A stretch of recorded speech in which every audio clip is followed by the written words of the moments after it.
Hey everybody, today's show I'm going to be doing some tests with all my features for a Ley Lines episode live. See if I can get the chat working. Haven't been able to do that for quite a while. Last few episodes it's failed, so I'll try doing that.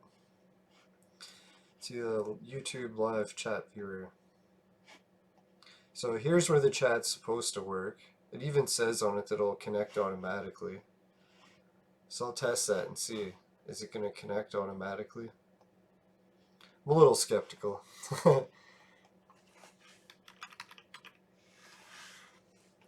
As I'm streaming live, typing things, it's not connecting.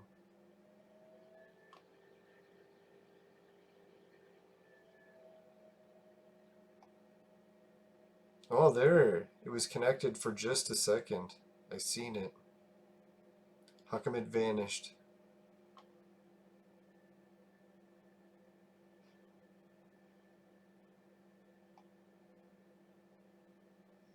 Maybe it's something to do with the effects or...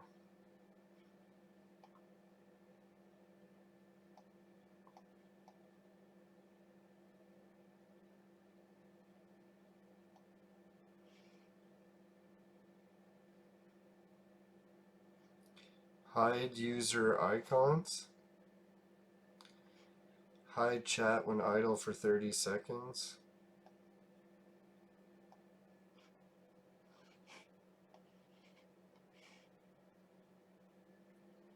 It's like none of this is working. The only thing I can think of is maybe the widget icon is no longer updated. So I have to update that.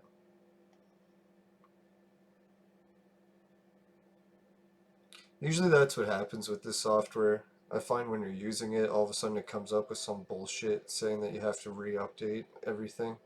It's like, why the fuck didn't you just update it automatically if I wasn't even going to be able to use it?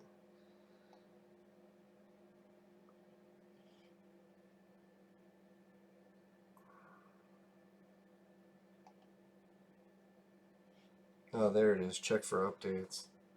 Yeah, there is no updates even. So how come the chat doesn't work? Hmm. Sorry, chat is closed. Time to find another stream. Oh, that's why. It's because my stream's all fucked.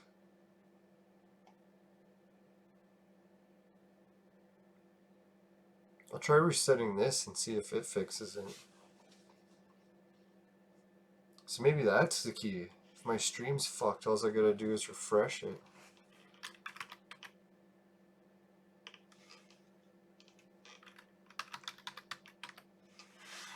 Alright, I put two messages in there. See, maybe it's just a little bit of a delay.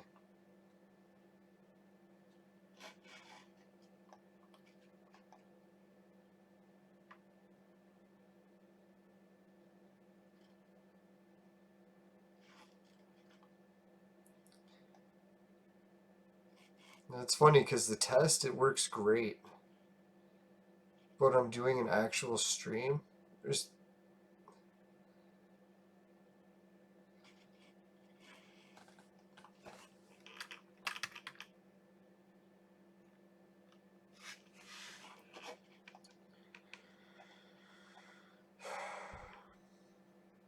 This is a test message. Yeah, it's great.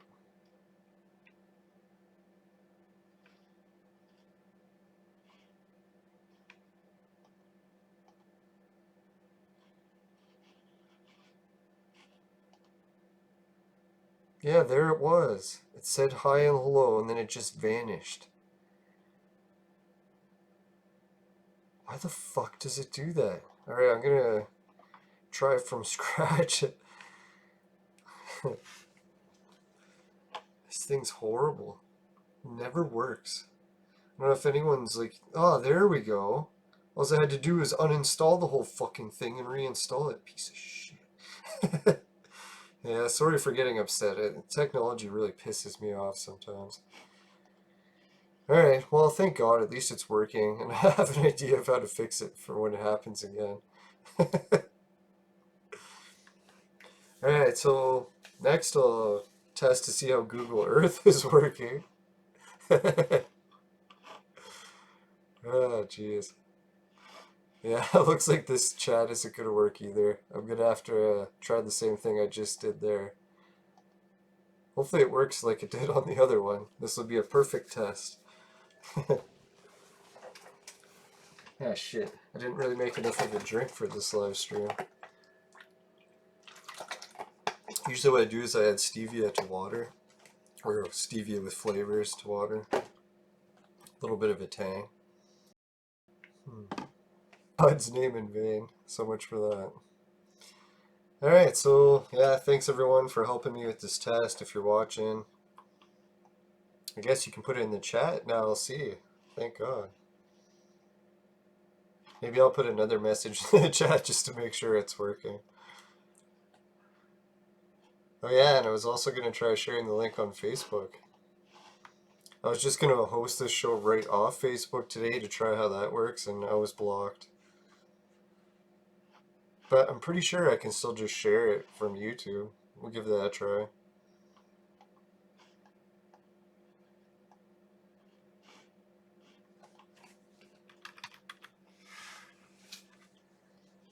Alright, so there should be 2 hi messages. See if that works. Yes! Even puts the time. That's pretty sick.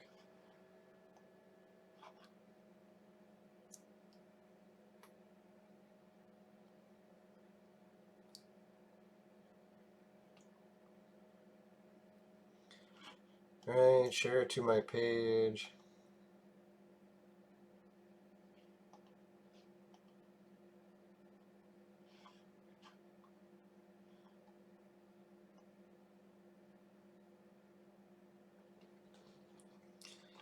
Alright, now I can check on Facebook and see if I'm broadcasting to it.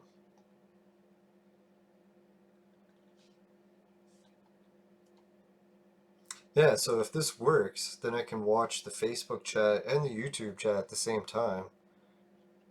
Although I can't put the Facebook chat on the screen, I don't think. But one chat's enough. If you guys want to use YouTube, just send me messages in there.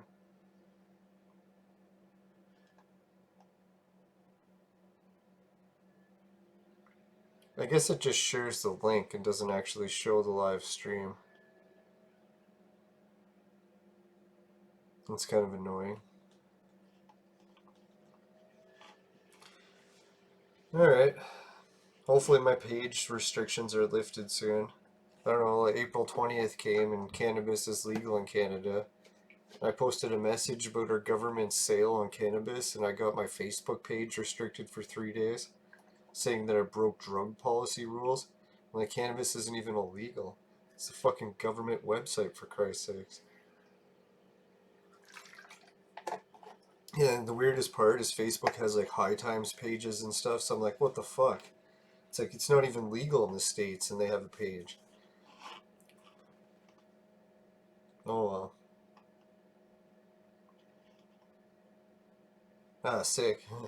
So my friends created new pages.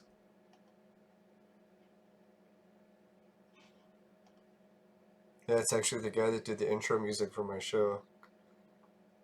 What was it called? Jake the Ripper? I don't know. I think his old band name was Deadbeat Blast.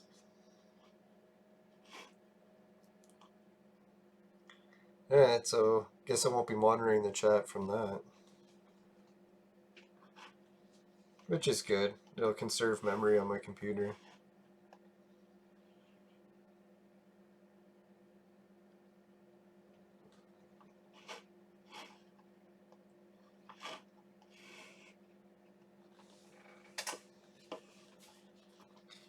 Alright, so lately I haven't been doing too many changes to the map. I think I did a couple tweaks with the red line placement. And ever since I did the last alignment where I took the equator points and used them to measure, so that each one of these is actually mathematically halfway between.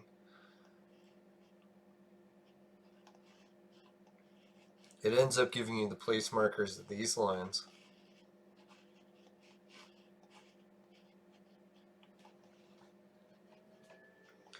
Now, I was noticing one of the other episodes, I really didn't show South America very well with the blue line feature. So I'll show that.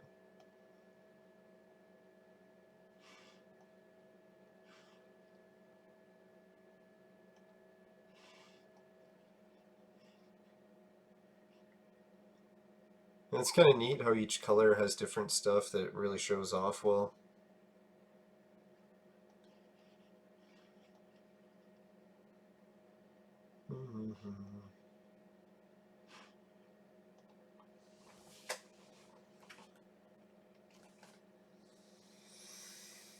Yeah, it's not even that late here. My sleep schedule has been badly fucked up by the thing that cannot be mentioned.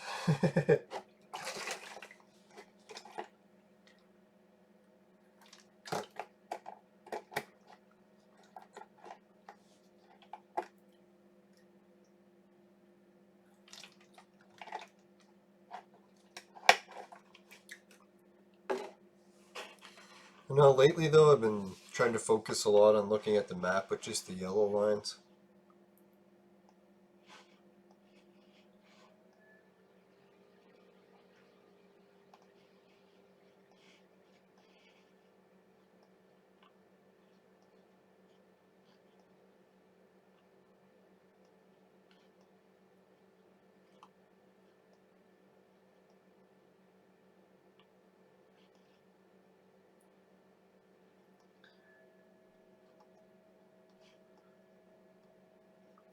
It's kind of neat, I think, how like you can use this yellow grid to judge the distance that's halfway between, what is it, the Great Lakes, and I don't know what the other side there is, England.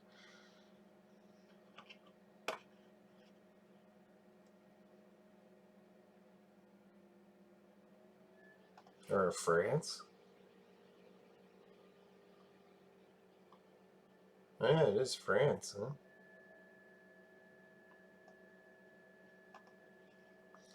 It's like, so are England. I mean to call you France, or vice versa.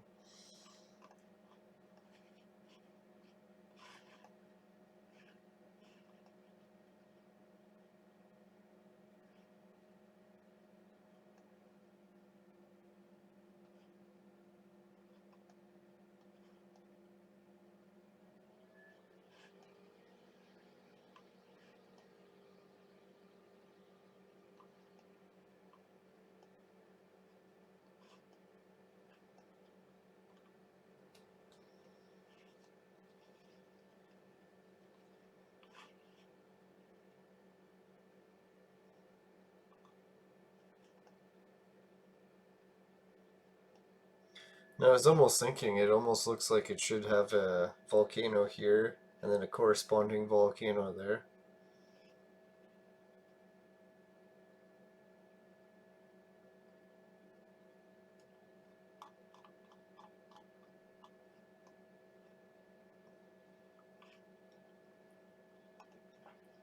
Isn't it neat how over time the volcano has shifted? Or I guess the surface is dragged over from where the volcano is coming out. And it's basically gone straight in the drag mark for how many years it took to create that. But at one point it took a huge 90-degree turn. So I don't know when the Earth's crust managed to shift in a 90-degree fashion, but that was quite the shift.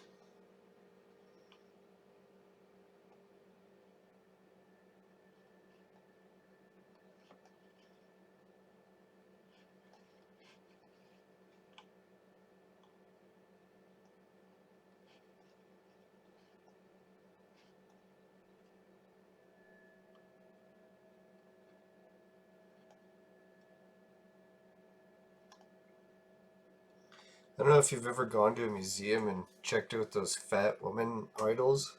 It's like, doesn't it sort of look like that shape there of the continent? It's like the way the two legs come out. Oh, yeah, someone just joined the chat. Zergod. That's a pretty cool name. Hopefully I'm reading it right. Or Zorgod. Hey, did you want to see any spots on the ley line map? Or any of the different layers? Guess I won't turn on the red one. That one's pretty fucked up.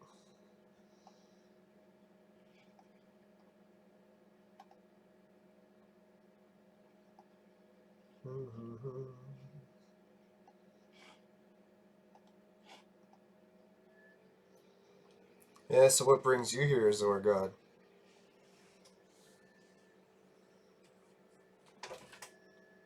You into the ley line research and stuff?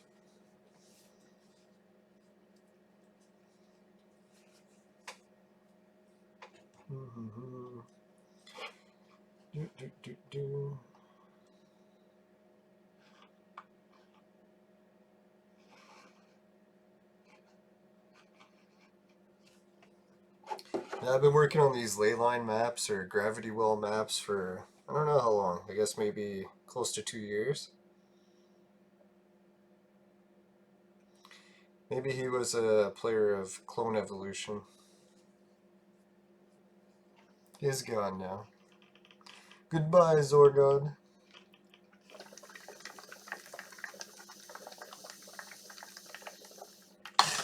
Oh, I know. I should have typed to him in the chat. What am I thinking? Oh, God.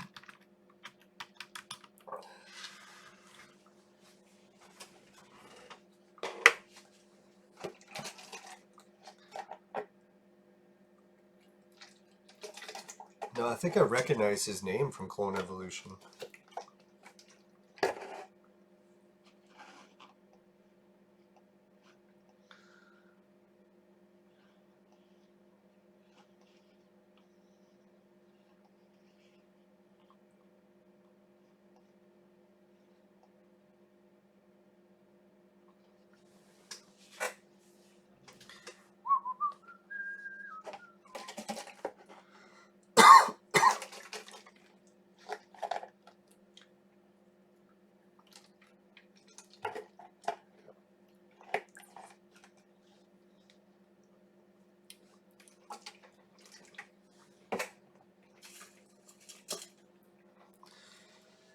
Oh, shit.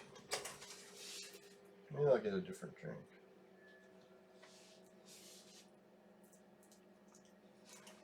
Oh, hey, everybody. Thanks for tuning in to the show. Just checking out my ley line map a bit today.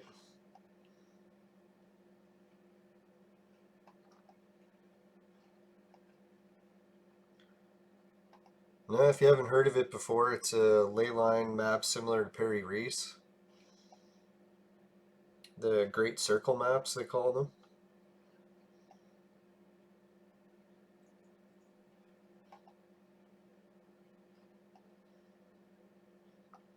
Yeah, what region are you from? Maybe I can check it out on the map.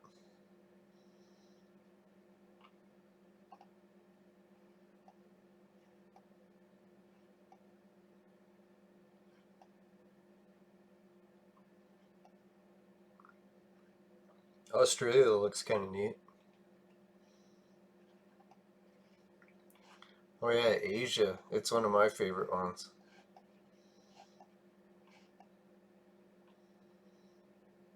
Yeah, some legends talk about China being the center of the earth. When you look at it this perspective, it almost does look similar to that.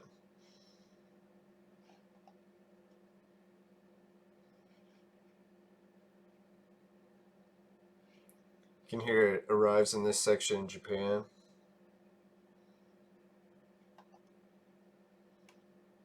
A lot of the major cities line up on the grid, like Hong Kong, Pyongyang, Beijing, Bangkok.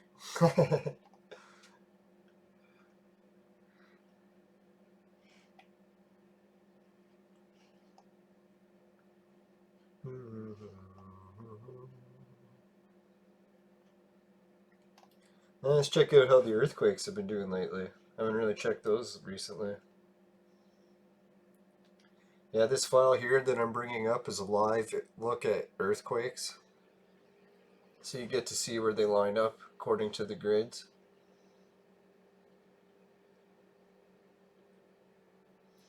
This section of the world has so many earthquakes, it really doesn't look that impressive, but let's check over here. Ah, there we go. Looks like Idaho's been having a little bit of action, eh? I don't know if you could say that's on the line. Guess not completely, but pretty good. Ooh, Salt Lake City, Utah. Getting a little rocky.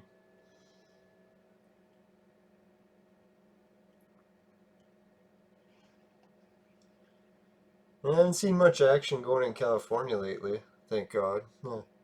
Always wonder if the big one's coming. Got the Puerto Rico stretch. When you turn on a few of the other waveline patterns. Lost my mouse cursor. Oh, there it is.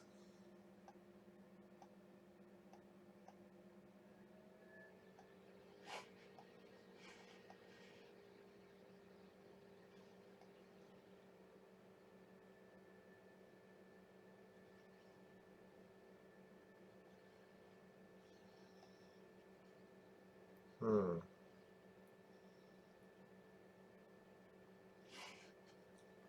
Yeah, if you got any questions, make sure to put them in the chat. Doing this as a test for viewer interaction, so don't worry about any professional questions. You can ask anything. Now, it's kind of neat. It's like you see this jaggedy edge or line. That's actually the Earth crust. If I turn off the earthquakes, turn on the Earth crust, or plate boundaries they call it, you get to see what the actual plates of the Earth look like.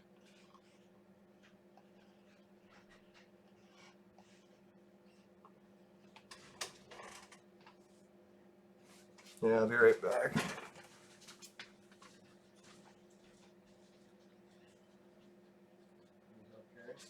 Yeah, soft and wet, big puddle on the floor.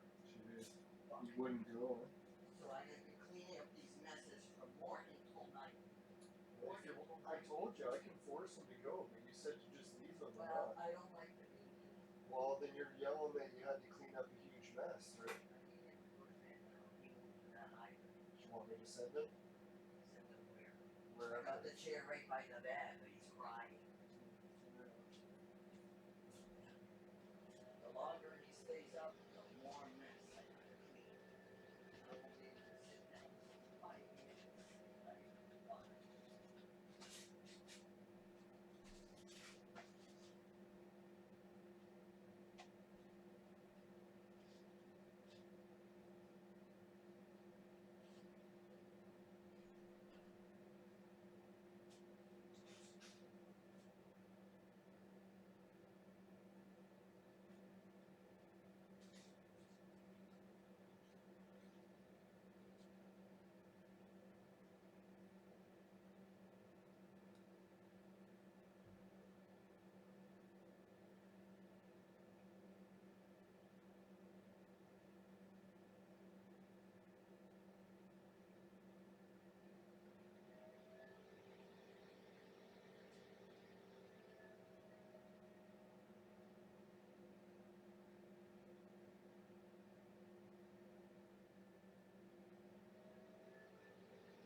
Back everybody. Sorry about that, just had some family stuff to take care of. And I had to get a new drink too, so kind of worked out good at the same time.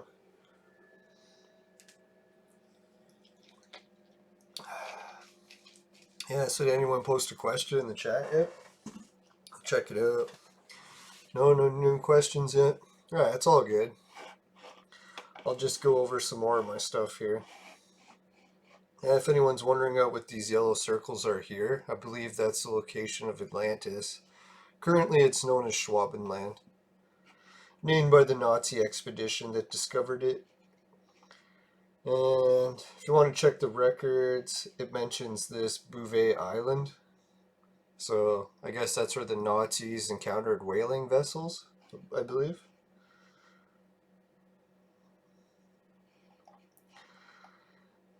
And they were probably in a nuclear vessel? No, I have no idea. Now, the ship they were called was the MS Schwabenland.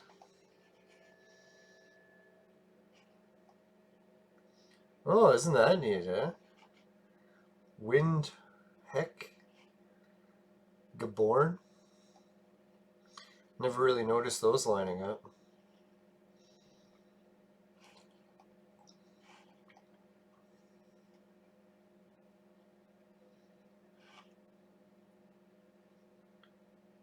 Malibu? That sounds like a really nice place. Oh yeah, I was showing you guys the plate lines. Yeah, so if you want to see where the plate lines interact with my map, it's kind of weird, eh? How this yellow line is where it splits, and it splits in the same general pattern as the yellow lines, same shape.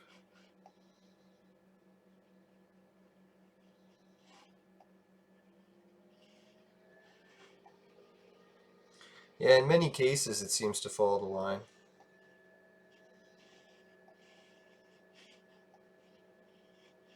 And if you want to jump into my archive at all, I did a show about how the South Pole used to be one giant South Pole, where Australia and the Antarctica were connected. And there's a line where they cracked in half and then split. People are asking how long ago did that split occur? I'm pretty sure even the Pangea scientists are still debating that. Some people are like, oh, it happened millions or billions of years ago. Some think it happened really fast, others really slow. I like the one legend that said it happened overnight. That'd be pretty sick.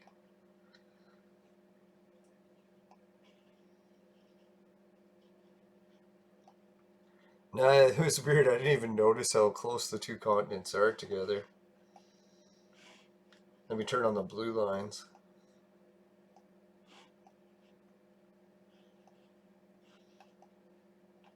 So it's like here you have like this mass going down to a continent, little hook shape. Then on the exact opposite side of the planet, you got the same thing again. Landmass coming down to a hook shape to that. So they really are like opposites of the bottom of the Earth, right? One's hot, the other's cold. And then they say that the Antarctica has tropical remains, so this hot-cold switch has probably happened more than one time. I kind of wonder if maybe governments would be like, hey, get all the populations inside if they figured this switch was going to happen again. Not to freak anyone out about anything.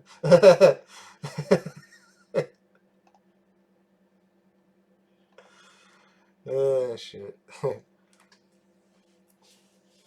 Now, I like Australia upside down. Doesn't it look cool? It's like two eyes on a face. It's like how many ancient maps of Australia would show this, but really, is there that much ancient stuff in Australia? I guess the natives have been there for a long time. How many thousands of years do you think?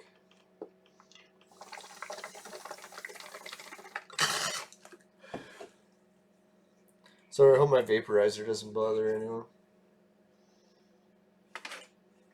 It's nice, my computer algorithm that's blocking out things sometimes blocks it out for me. So anyone who doesn't like the vaporizer, you can thank the algorithm if you don't have to look at it.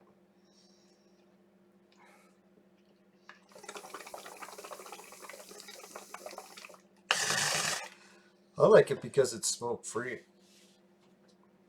Yeah, thanks, man. Yeah, it's the Extreme Q connected to just a regular bong. Oh, and I also have my glass modification in between it. Oh, and it includes the, what is it called? Oh, the Plenty cooling coil made by the Volcano makers.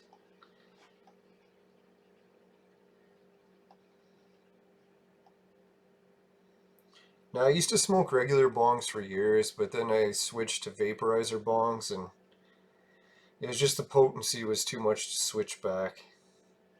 I guess in a way, I wish I never really started using them. Because once you do, regular bongs just don't work as well anymore.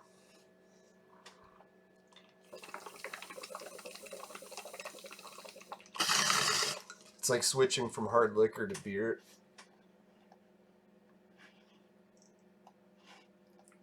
And it's nice and smooth. Big exhales. Tastes like a fucking dream every hoot.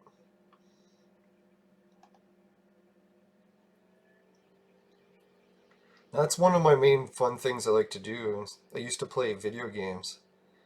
Oh, Thailand on the Ley Line. Yeah, one of my friends was supposed to go on a trip to Thailand and it got canceled because of the thing we can't talk about. But I've been looking at it a bit. All of Southeast Asia, man. Fuck, I want to travel there someday. Yeah, I'll add in some of the ley lines that are red. Although red is too fucking complex, I think. Every time I look at it with the red feature, I'm like, Jesus, how did those ancient guys deal with that much detail on it? And I guess I'll look at it at a bunch of different views. Sometimes when you're looking at it like straight on, you don't see the same pattern.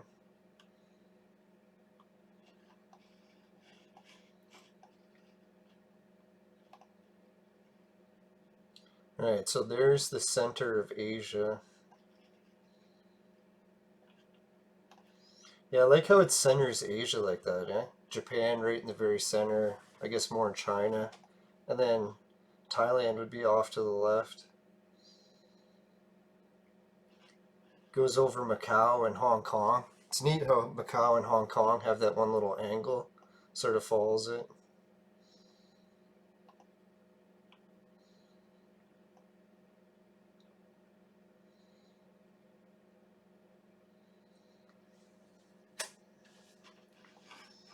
So, Padia, I can check that in. With Google Earth, I can just copy and paste it in, so I make sure I get the right spelling. If anyone knows me, my fucking spelling and grammar is the worst. Oh yeah, there it is, eh? Pretty damn close. It always says too, like, how wide do you want this line to be? I guess it's not going to fall identically on it when you're like zoomed in that close, but wow. Yeah, is that a nice city there? Pattaya.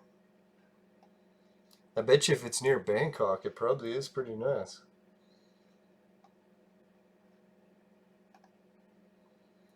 Holy shit, eh? The beaches here must be sick. Yeah, so I was wondering, why did you ask about Pattaya? Is that just like where you're from, or? Yeah, I kind of always want to look where I travel and stuff too, see where it is on the lines.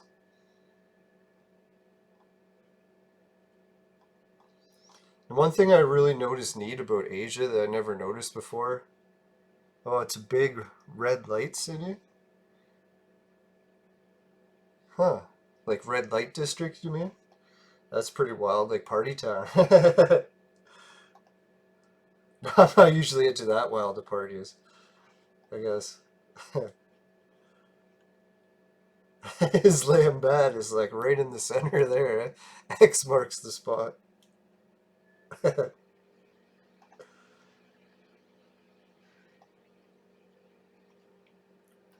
Now I was gonna say it's neat how like the way the map is divided in half, you got that V shape.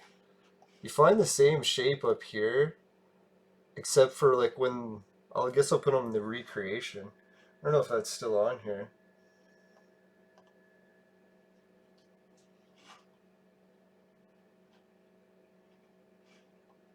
I don't know, maybe it's gonna take a second and the artifacts will go away. Oh,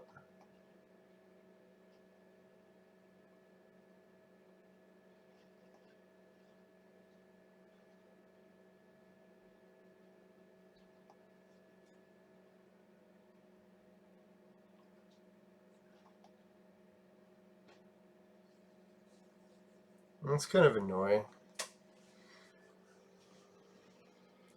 Alright, well, I don't know, you didn't put away those plants. no, I just left them out.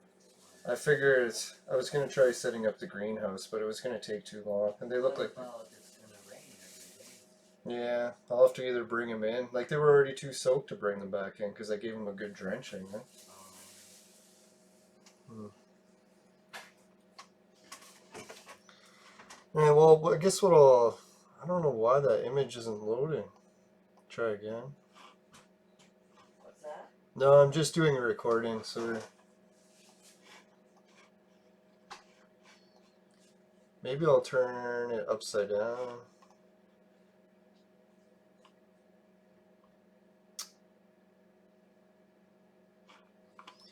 Oh well, turn off that image.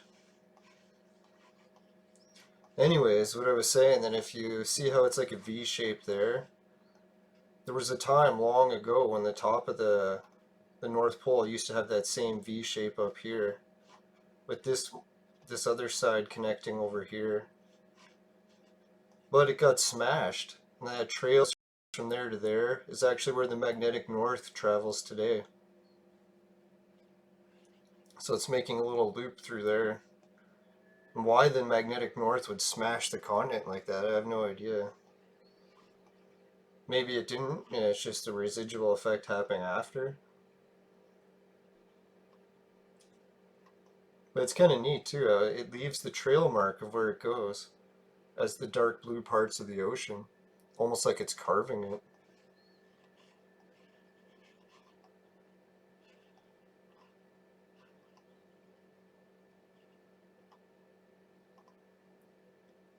And I think one of these days I'm going to do a YouTube video. Oh, here we got another question.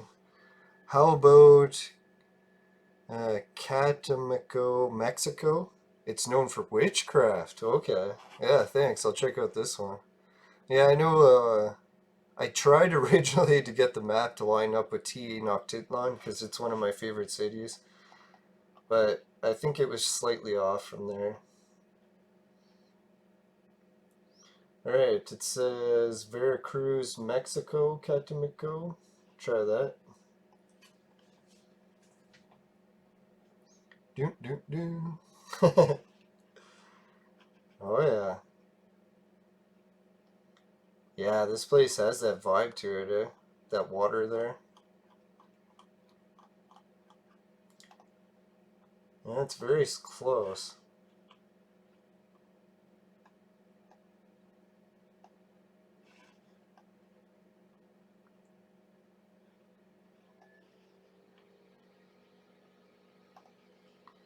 Yeah, it almost looks like it's created that here, the energy.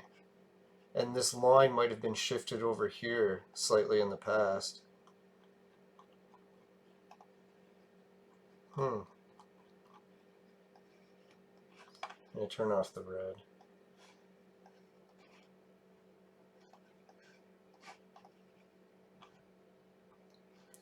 Yeah, you can see why though. That would be a hot spot, you would think.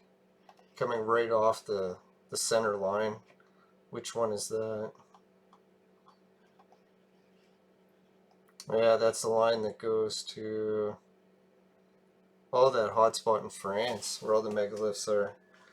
Yep, so that line connects from France all the way to there. To Catamico. Yeah, I guess depending how big these lines are too, like shit could be triple the width. Probably is.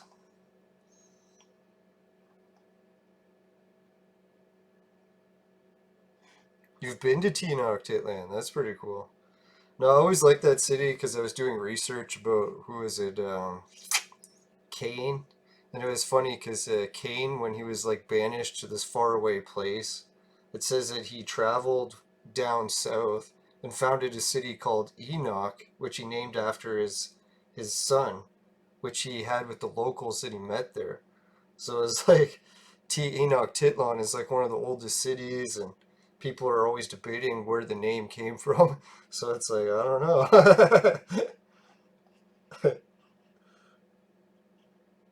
Yeah, let's see, Enoch Titlan. I guess originally the some people say it's under today's Mexico City, but then I noticed on the map it has another location. Tenochtitlan.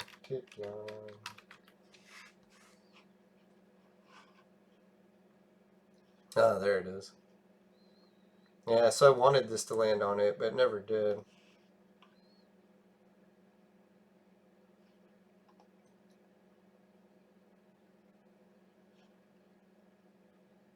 Yeah, what an interesting coincidence, though. The name Enoch found around the world.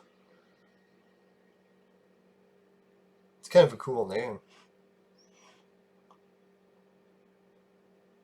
Now, I think the Bible, they had more than one Enoch, too. Some really old guy, like close to Adam and Eve time. And then one later, around the flood, or after the flood.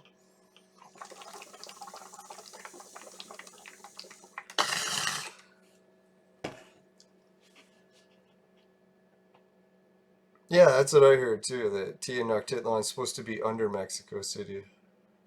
They're saying that it was like a giant lake with a city in the center, and the Spanish drain the lake or something. It's funny here I say my vaporizer is so smooth. It's almost making me cough. Smoking too much today. Or vaping. Alright, so what other places should we check on the map? Want to check the weather patterns? Weather patterns are fucked sometimes on this. Even better than the plates. Let's try it. Alright, let's turn off the weather for now. Or no, I was turning off the plates and turning on the weather. That's it. Alright, plate boundaries off, weather on. There we go. It's pretty bad I've been using Google for this long and still I'm just learning it. I find when I zoom out, that's when the clouds tend to show up better. Now what I like to do is look at the different patterns where the orb points are and see how many clouds spin around them. And sometimes you'll see weird effects where it's like there's a line going across the sky and it lines up with the red lines on the map. See if I have any of those today. Usually those lines are popular over Asia.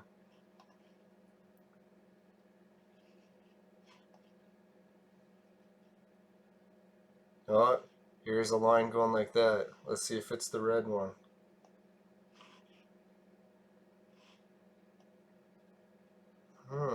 Didn't land on it today. I don't know if it's like an artifact with the software. Sometimes this red line, or this line in the clouds, will line up right on the red line.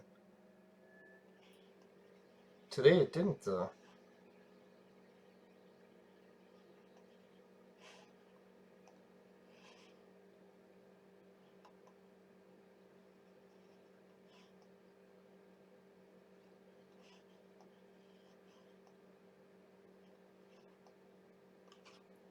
Now I was thinking if this place really was Atlantis, the Schwabenland Seamount, the only way it's possible is if it was before when Antarctica used to be hot. Because I think if it was tropical, that would mean that this spot of Atlantis would also be tropical, right?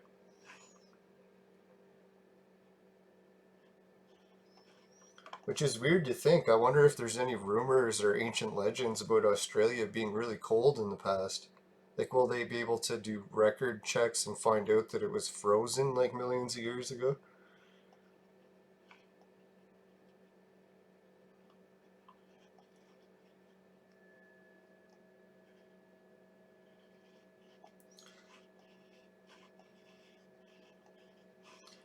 Alright, so I guess if you like the Thailand areas, maybe I'll check some more of the earthquake stuff around there.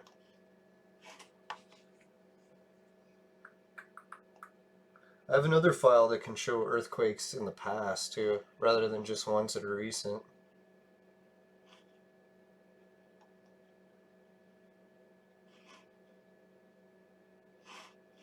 Hmm,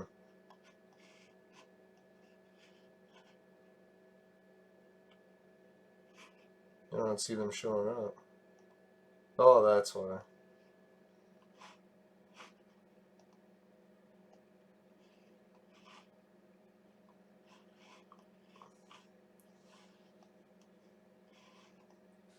Yeah, that's fucked up seeing all the earthquakes that have happened in the past, right?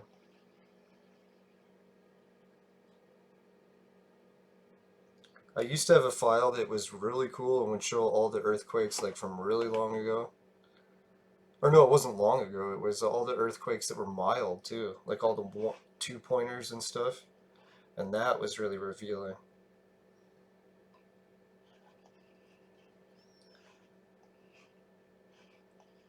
Holy shit, eh? It's like Asia is like fucked when it comes to earthquakes. Or the Ring of Fire or whatever.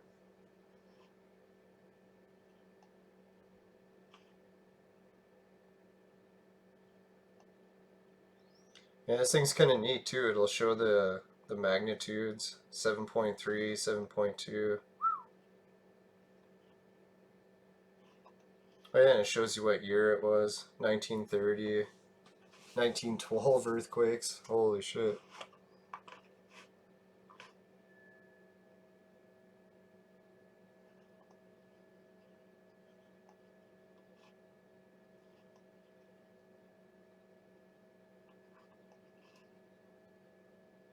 Yeah, I kind of worry about this region here. It's like, man, that's pretty active too, eh? Ooh, that spot there. Looks like Romania's gonna get hit here again. Ooh, 7.5. Fuck. That sucks. Which one was this one? Oh, 1999.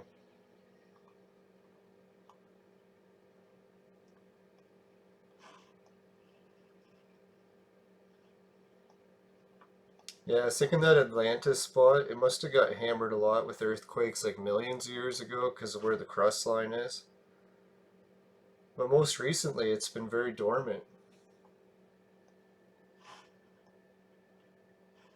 You can see how the earthquakes line up with the different plate lines. Yeah, and it seems like they're more unstable around the energy orbs.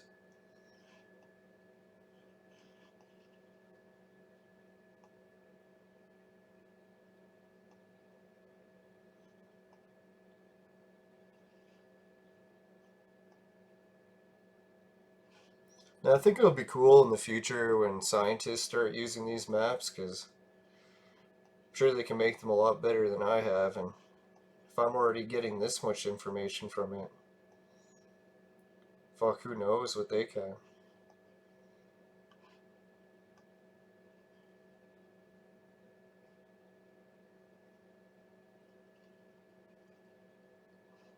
Oh yeah, this is what I was gonna show you too. It's like, doesn't that look like one of those swirl patterns? The swirl of danger. Yeah, what symbol is that? Like the Greek galaxy thing or something?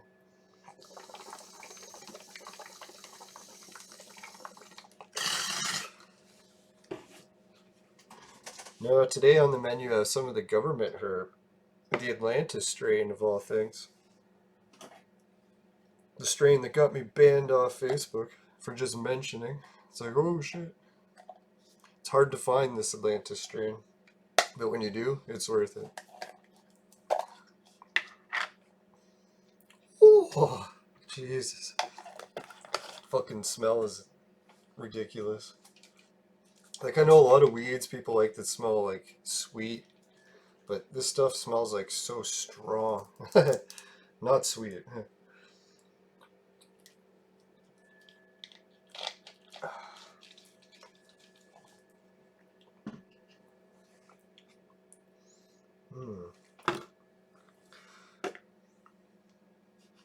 Now, the kind that I have in it right now is the Daily Special Indica. Pretty good stuff.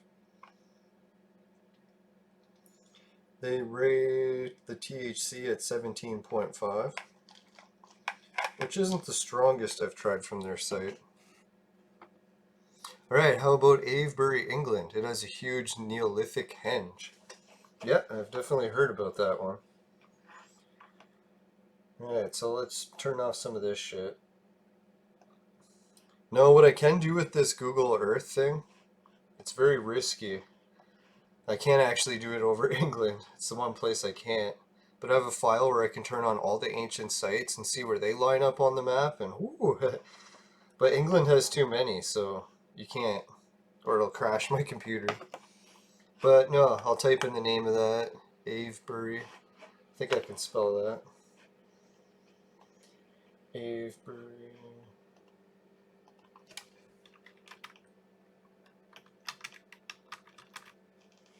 Alright, it's saying Avebury, Marlborough, UK.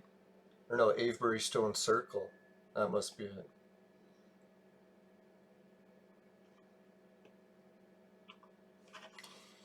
Alright, go. That is the wrong one. Or is this Avebury one you were talking about? No, that's England. Alright, so I typed it in wrong. 1 second, I'll try again. There must be like some sort of Avebury, UK. Must be that Marlborough place that came up first.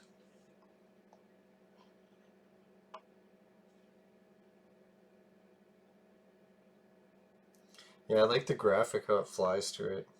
Oh shit, you can make out the stone circle and everything with Google. Alright, let's turn on the other layers and see if any of them line up. And that's weird, like with this map, I was hoping all the major pyramids and Giza and everything would line up on it perfectly, but not many of them did. You see, it's like more on less known places did.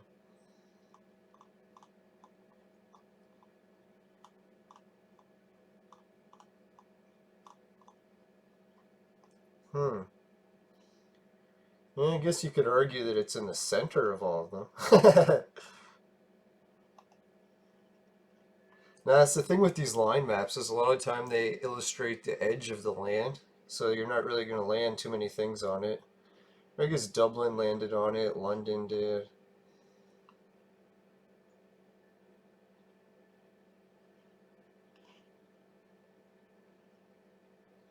Yeah, well, thanks for showing me where Avebury is, though. I always wondered about that. I'd seen pictures about it on Facebook, I think. Which is that one again? Is that the one with the hill with the giant man standing on it? Or that's a different one?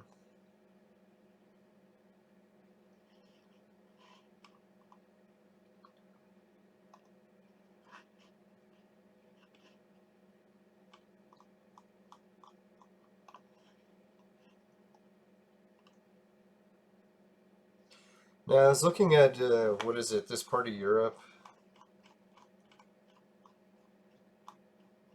And then with my other theory about how there's two South Poles, if you wanted to look at where the other South Pole would have been, or North Pole, would have been around this area. So that explains why the Ice Age was in all this area before, and why it was the Ice Age in this area before, and no Ice Age here, or no Ice Age anywhere else around here.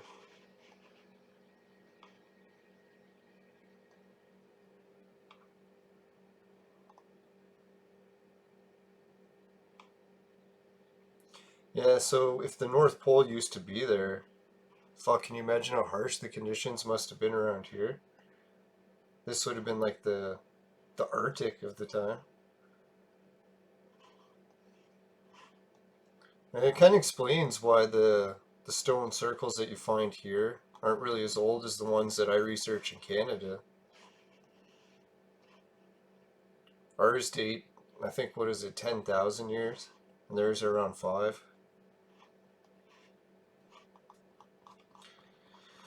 Yeah, spin it.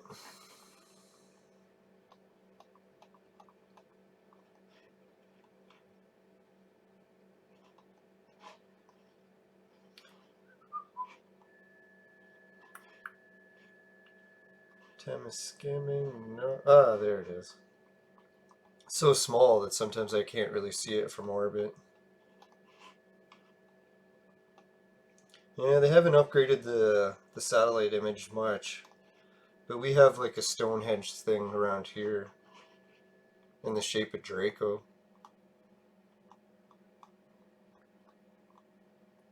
I research it a lot because where I own property, my condemned house actually is right around here. So if you're ever in the area and you want to buy a condemned house that's haunted next to a Stonehenge. Oh, more questions. All right, Oak Island, Nova Scotia. Yeah, the rumored treasure of the Ark.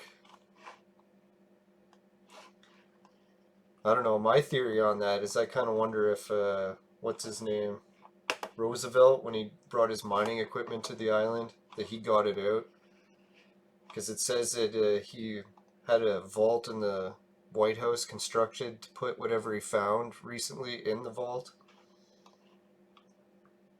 So it's like, why would you have this huge vault, not tell anyone what it is, and he just came back from this expedition in Oak Island? So it seems a little suspicious. And the official record, they're saying, oh, what was it? Roosevelt failed, and it was so foggy that he couldn't go. It's like, oh yeah, that fog kind of worked out right at the right time. All right, Oak Island.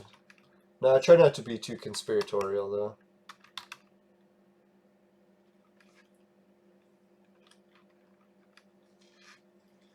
Oak Island Interpretive Center?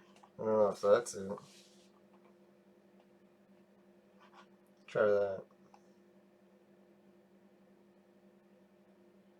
Oh yeah, there's the Oak Island, yeah. Never actually looked up Oak Island on Google.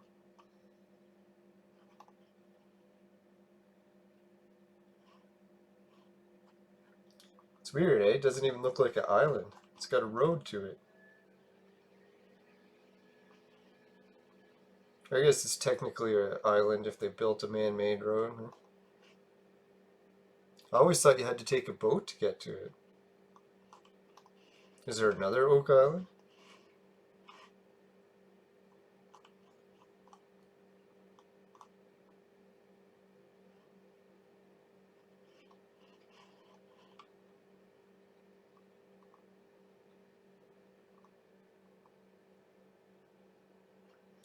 Yeah, so this place is an interesting little triangle around Nova Scotia. And it appears that the Oak Island is right near the tip of it.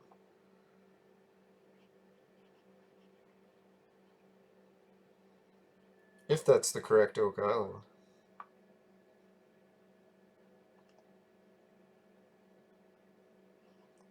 Yeah, and if you want to see cities in Canada that line up, I guess I should show a few off while we're here. Ottawa.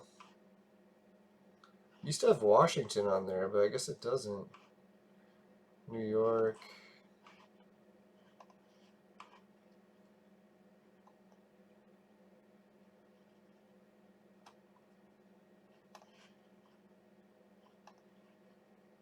Hmm. Alright, well, I'll show off the ancient sites, because that's what we're talking about for a bit here. Turn on the megalithic portal. Hope my fucking computer doesn't crash.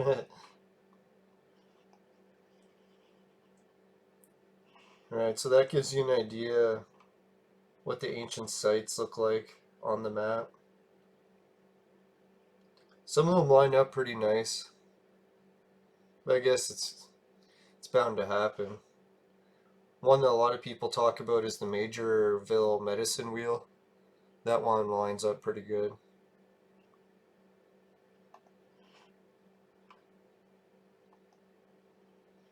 My favorite ancient site correlations on this is probably Africa. I'll try showing you that. That little section in there is pretty, reminds me of the earthquake section on the lines. I bet you the stuff around here is really good.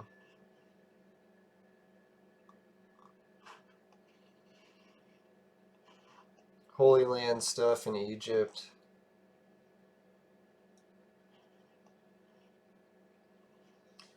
Some of it lines up pretty good. Yeah, that's what I was thinking. Isn't it weird how all the sites end on this line? I guess except for that one and that one. It's like whoever said like don't go past this line and build shit or something.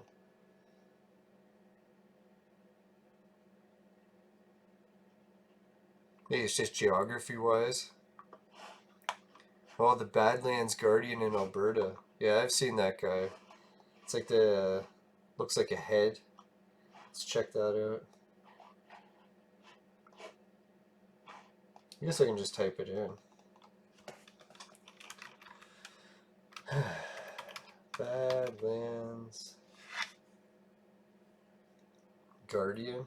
No, that's coming up National Park, so that's not right. Oh, there it was. Badlands Guardian, Cypress Country, Alberta. That's the one. Is it kind of neat when you hit search and it goes? It's like a little bit of a graphics I don't have to control. Oh yeah, he's pretty close to on the line, eh?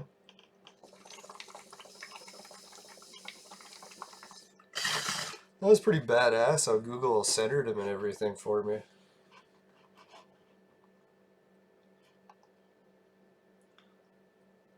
Yeah, I don't know, like, if you guys are into this fucking faces and stuff, you might have noticed it. Or I guess I could pretty much guarantee you didn't. When I was over at the other place, the Draco Stonehenge one. I wonder for size scale. Let's see how big this is. Alright. Now let's try. I guess. I'll zoom out a bit more so we can see how close it came to on the line. Depending how wide you want to make it, it's pretty close.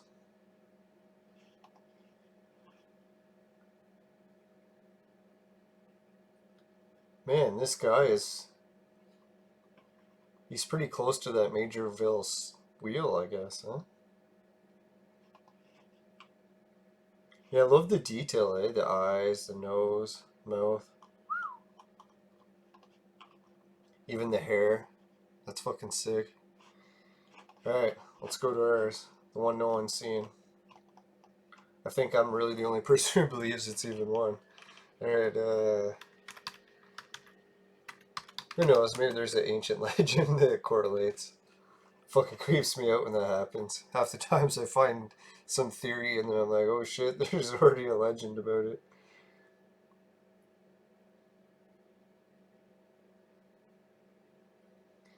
Alright, so this here is the most advanced, well, second best gold in the world.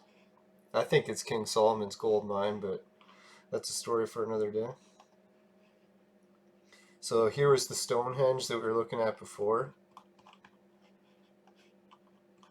Alright. Sorry, I gotta zoom out in order to spin this. I guess I don't know, but...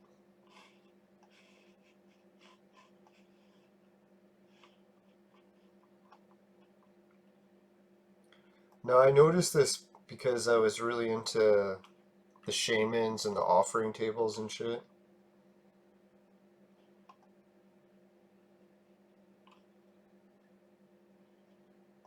Ah, there it is. So this guy here, he matches the Olmec picture.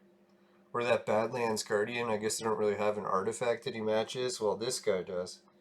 And he has like a nose with a nose piece, his mouth and lips, then his hair goes into a mohawk. And he's supposed to be holding up an offering. And you can almost see his like arms extended out like this, holding it up. This doesn't really show the image. See if I can.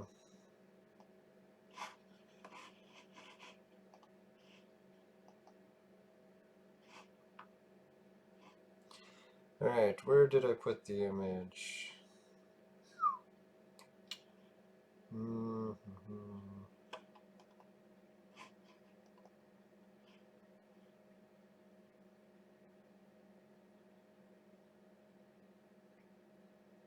Ah, I know where it is. Dun, dun, dun. Searching the shaman that were doing offerings, and then I happened to notice that there was an image of him in the lake, so maybe it's related similar to the whole Badlands Guardian thing.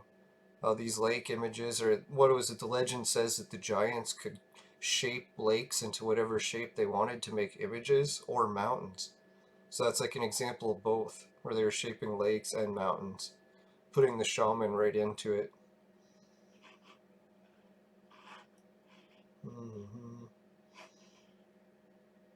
Yeah, and the mountain that I like to camp on, I'll show it. This is the one that's near the Draco Stonehenge.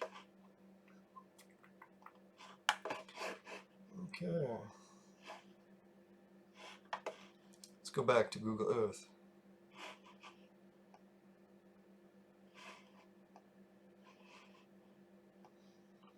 Yeah, thanks for all the great questions. I was hoping that I could get someone else on here to test everything out. Fuck, the last few shows I've done, my chat kept failing every time. Now I realize that I have to uninstall it, reinstall it every time that happens. At least now I know.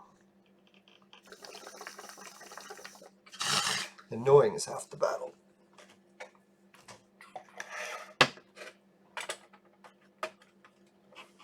Whoops. Here I was saying everything is working and didn't get it working. Yeah, so there's the image there. And you can see that the shaman's holding it up to the holy mountain, and there's the holy mountain there. And it's neat that on the equinox, the shadow from this holy mountain extends all the way to the Stonehenge. So that's pretty fucking cool, I think. But I don't know, some other researchers are probably going to get around to proving it all. No, there's a guy that does a TV show. What's his name? Scott Walter, America Unearthed. The producers of the show liked my theories on this and said they might do an episode. So I was like, fuck, you gotta be kidding me. But if that happens, that'd be pretty cool. Although some people messaged me and said they didn't want them to do it because they want the area to remain, I guess, somewhat unknown. Yeah, sorry for everyone if it does become a popular tourist spot.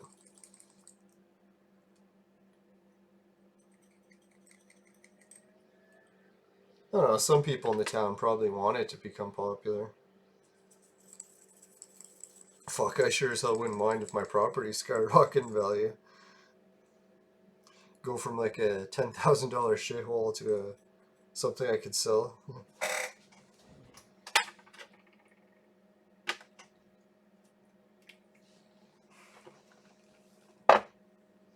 Yeah, so what other places should we check out? Is there other ancient sites maybe? What other good ones? I'm trying to think.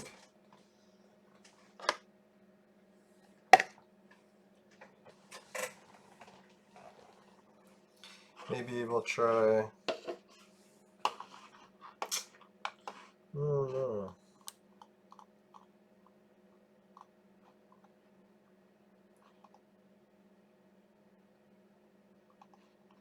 Yeah, that's a cool name.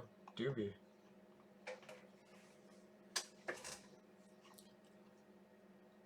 Oh, around Lake Erie. That's a good question.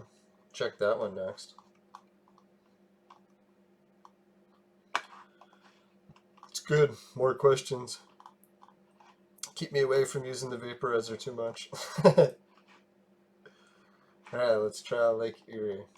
Now, I've been to Lake Erie once. I was traveling there for, I forget, a theme park, I think it was. Or I might be getting that confused with Lake Michigan. Oh, no, yeah, Lake Erie. I've been to that one a bunch of times. Now, I live near here, so I usually visit Lake Ontario. I've had property up here at Lake Huron, been to Georgian Bay. Oh yeah, if you want to check my YouTube videos, I did a video where I hired a plane, a private plane, like a tiny one, flew across Georgian Bay, and took some video of it. It was fucking sick. I wish I had HD cameras back then. Oh yeah, there's Sudbury, it lands on it. Oh yeah, I guess we should look at what we're checking. Lake Erie. Now the coolest thing if you're looking for images with Lake Erie and all that is you turn the Great Lakes like this. I don't know if you've heard this one, but they say that the Great Lakes make the shape of the Thunderbird and that the heart of the Thunderbird is Sault Ste. Marie. And that's why the people that live in Sault Ste. Marie are the nicest people. That's actually where my grandma's mother grew up there, I think. So maybe that's why she was super nice.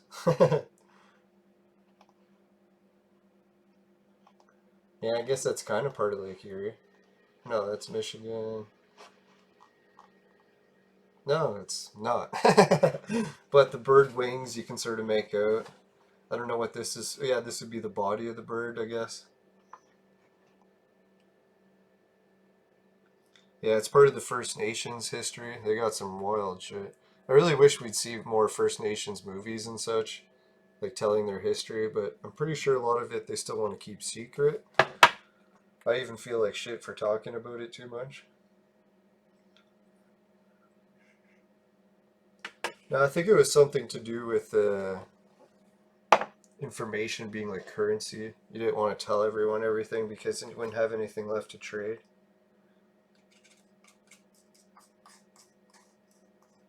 It's a really neat tradition, really. I guess it doesn't work the greatest for preserving history, though. Although the amount they preserved is better than I can recall, so even rivals Egypt.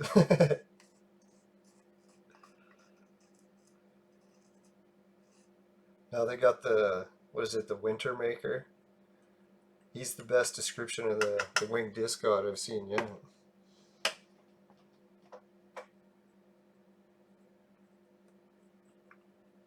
Yeah, I guess I should show that if you want to see.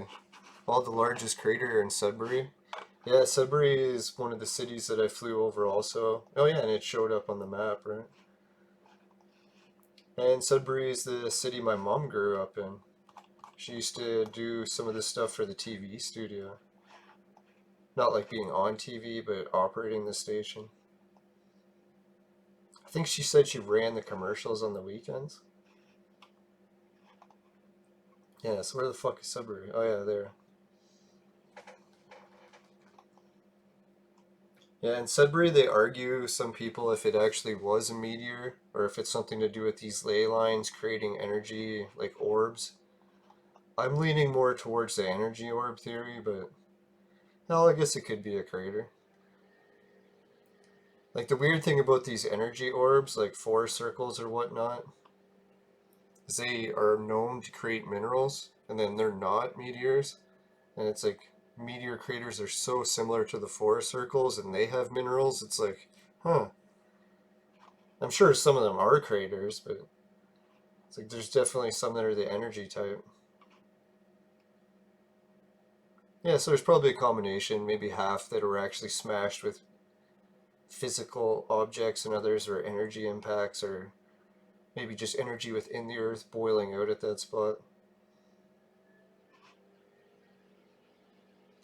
No, no, I don't know if you've ever been to Sudbury, but the fucking ground is still stained black all over the place because they harvested so much nickel and they polluted the shit out of the air to the point where it fucking stained everything black. Like the ground, the rocks, the everything for miles. I think they've cut back on the pollution, but it's like no shit, they had so much cancer. It's like I even talked to some of the people that live there, and they're like, yeah, they want to get the fuck out of there. If it wasn't so cheap, they wouldn't be living there. But some people like it too. There's lots of nature that's somewhat clean. I was playing disc golf in the woods in Sudbury, and there was bear shit everywhere in the woods and fucking trash, like garbage bags just ripped to pieces. I'm like, I don't know how much in the woods I want to spend time with all that shit around. It's like ticks aren't bad enough. You got fucking bears and trash. Yeah, disc golf ain't for the weak.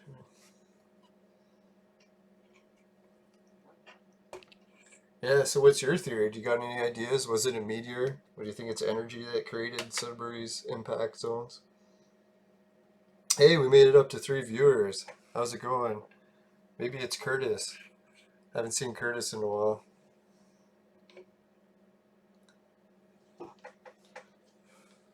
No, so this new viewer here, do you got any places you want to check out? We just been going over a few. We covered, what was it? I guess you can check in the chat there.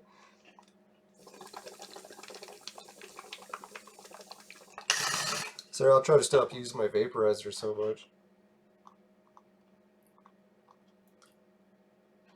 Yeah, one of the professors that gave me all the information, or I checked out his website about the Stonehenge up north. He's from the Lake Nipissing University. And Lake Nipissing apparently has a whole bunch of legends about wizards and shit too. I've been there once. Not to the lake, but I took the bus on Highway 11 up to get there. So I drove through North Bay and past the lake. I think the legend where the wizard encounter shit was around here, one of these islands.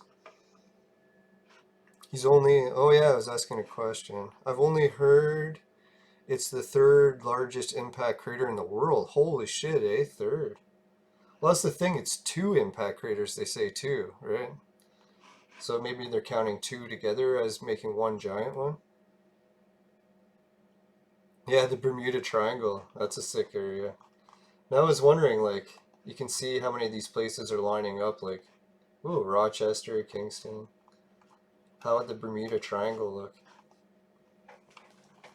So where is the Bermuda Triangle? I think it's around here, eh? Hey, they put West Palm Beach almost on it.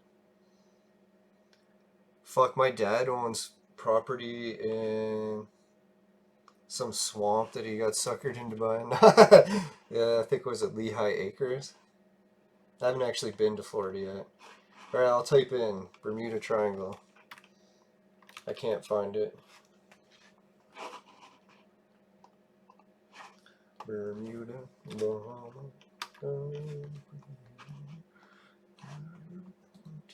Hey, isn't it neat how the map sort of cuts the island shape there? It's like it's outlining Bahamas. Right, did I find Bermuda Triangle? Ah, there it is. So, I guess it doesn't actually show you the triangle. I'm assuming it's maybe this shape here. You can almost see outlines on the ground of where it might be. Or people like to debate what these tracks on the ocean ground are. If I had to guess, they're the outlines created by the ley lines. And the reason there's so many in fucked up patterns is because the earth crust keeps shifting every now and then. And when it shifts, it fucks up all the lines that it had laid out clear patterns for before. Well, Cockburn Town's on the map. This is the place with the nude beach with the worst sunburns. Fuck, that's the worst joke. We have a place called that around here. I always say it. It's no one ever laughs. Kingston, except for me, I guess. Yeah, Kingston's right on there. Yeah, if someone wants to check out the earthquakes that haven't been in the chat. Earthquakes, where are you? Oh, there you are. Let's check out the Bermuda Triangle with the earthquakes. Yeah, it seems like the energy field is coming from that one there. It's definitely the blue field.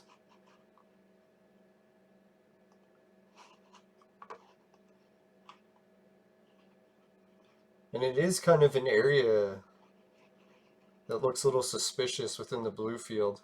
You can see how many of the fucking earthquakes that it's been, this field passing through here has created. It's fucking just destroying this place. Like, isn't that quite a few earthquakes?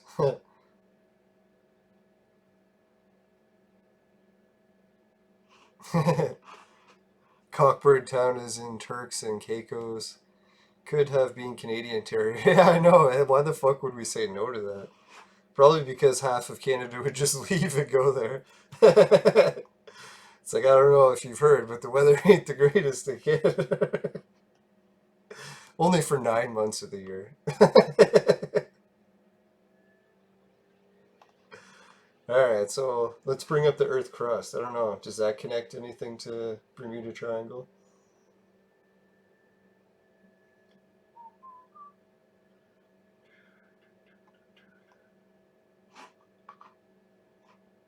Oh, yeah. That's probably why there's so many impacts here, too. It's where the Earth crust line meets the energy field.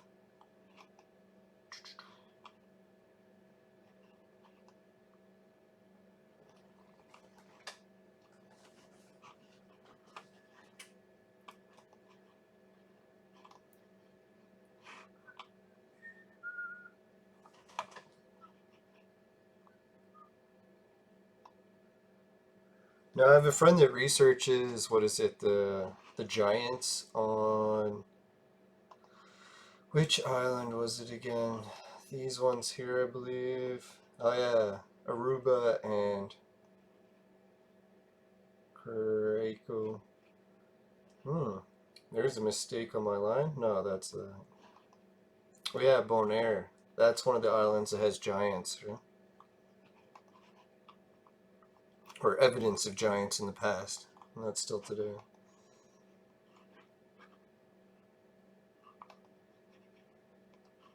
Maybe living close to the energy field helps. Gigantism.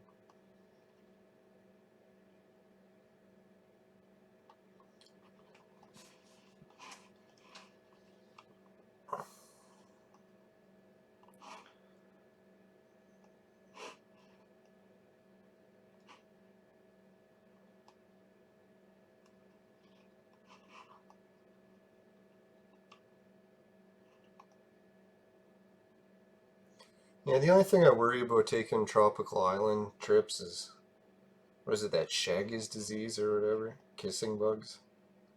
Oh, and the hookworm? Fuck. It's like, I guess it's a good thing about living in Canada is we don't have all those fucking parasites. Alright, Easter Island must be on the line. Yeah, Easter Island, when I first started working on this map, is I drew a line from our Draco Stonehenge to Easter Island, and it met around the center there. So that's when I started to realize to look for that being the center point. So Easter Island, where are we? I think it's further south, is it? Oh, I just type it in. Easter Island, Chile.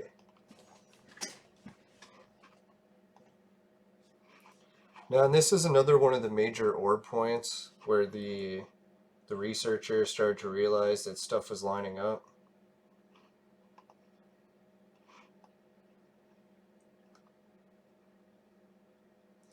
Yeah, so I originally had the line landing directly on Easter Island, and you can see that I think in the past that is actually where it was, because you can see all the other lines are meeting up to center point around Easter Island.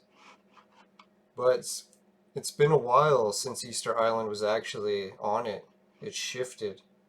It's weird how the crust has two circles here. I don't know if that's some evidence about why Easter Island was shifting or how it shifted. But you can see like Easter Island is on one of the drag points that goes across to the center. That's the same that you find for this one too. A drag point to the orb. So I was thinking Easter Island had a drag point, looks like to there. So that's almost in the past when the continent had shifted that 90 degrees. That 90-degree shift is what I always talk about up here too. You can see evidence for it. It was dragging straight, for a long time. And then all of a sudden it shifted 90 degrees. These things were shifting straight along that path. And then at one point it shifted 90 degrees down to there. The 90-degree shift on India, it's a good one. The drag point was going, shifted 90 degrees. So I don't know what could cause that 90-degree shift. They talk about the orange peel shifting idea. Maybe that's what caused it. Oh yeah, isn't it sick how the crust connects at that ore point there? Almost like make a perfect cube.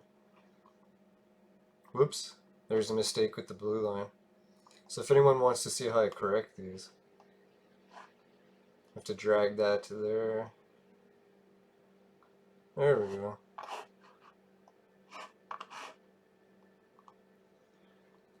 Now it's quite a lot of work to go through each one of those, correcting them. Oh, Bas van Vandenberg?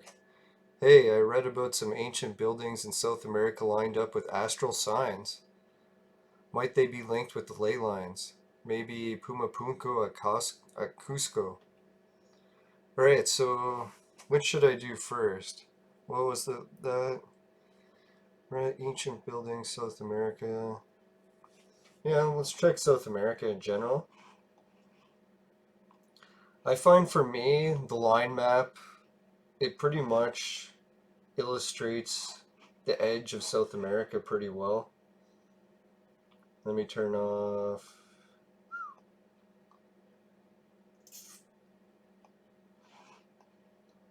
Yeah, so I noticed that energy field was dividing the continent shape pretty good for South America, and we got some sections in here. And it just so happens where this meets is where, what is it, what's the famous river in South America called? Should say in here. Well, anyways, that ore point is pretty damn near where the central spot is, where the river starts dividing. So I think that's kind of an interesting coincidence.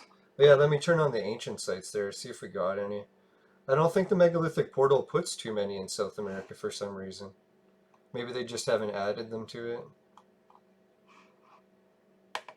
Or maybe it's the internal ones, too much jungle to get into the center, so they have a lot of the outskirt areas mapped.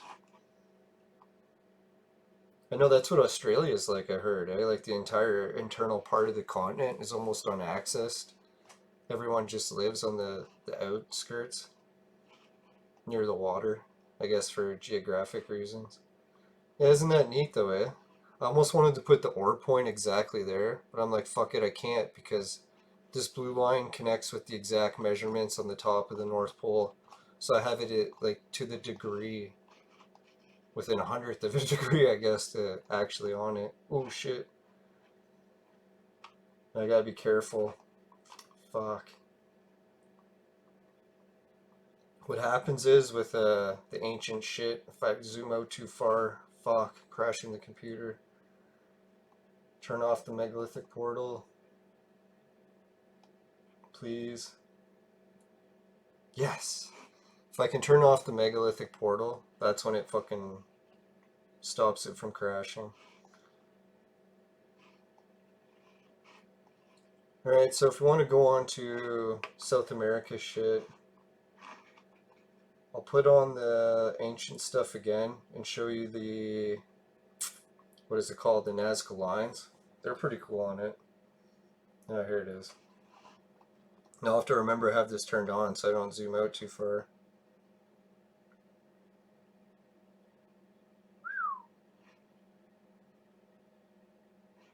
Yeah, so a lot of these sites are lining up, but I guess it's such a dense area of sites that it'd be rare for them not to.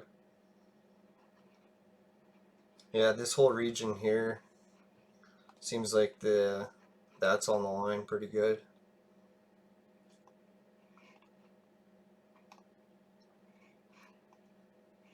Yeah, I was hoping there'd be some stuff in Argentina, but I haven't really seen too much there. You know what's with that? No ancient sites reported in Argentina? Were they all destroyed by mining companies?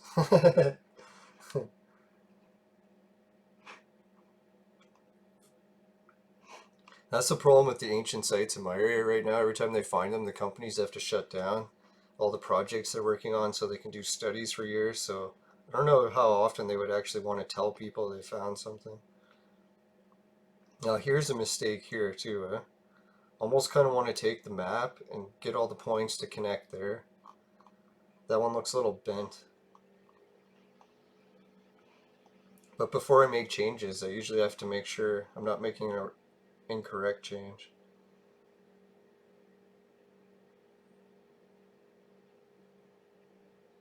Alright, Cusco is near the border of Peru and Bolivia.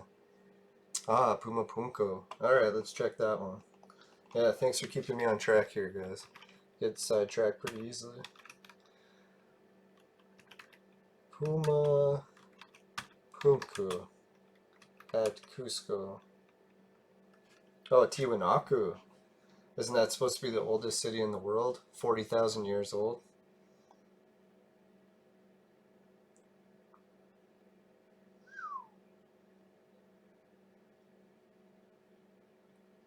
Yeah, this is so sick how the updates on Google are starting to show it in more detail, huh? The archaeological site of Puma Punku. You can actually see it. Incredible, eh? To think that's where the oldest city in the world might have been built. Alright, let's check. Tiwanaku. I think it's on the red line. Let me turn that. No, it isn't. Now, sometimes it seems like sites are often in the direct center. So I don't know if like the center between two lines is a good spot to build stuff. I guess that would make sense. That's where you'd have two balancing energy fields meeting. Yeah, Tiwanaku looks like a fun place to travel. Though I was watching Bald and Bankrupt and he was traveling in Bolivia and I think he met some people that burn people alive. I was like, I don't know if I really want to be traveling there, but well, I'll just stay away from the fucking coke plantations or whatever. Try to. That was a good episode though. If you guys haven't seen Bald and Bankrupt, I highly recommend his channel. Now some people are calling me bald and baggy. I was like, shit, that's sick. I guess it's supposed to be an insult, but sorry.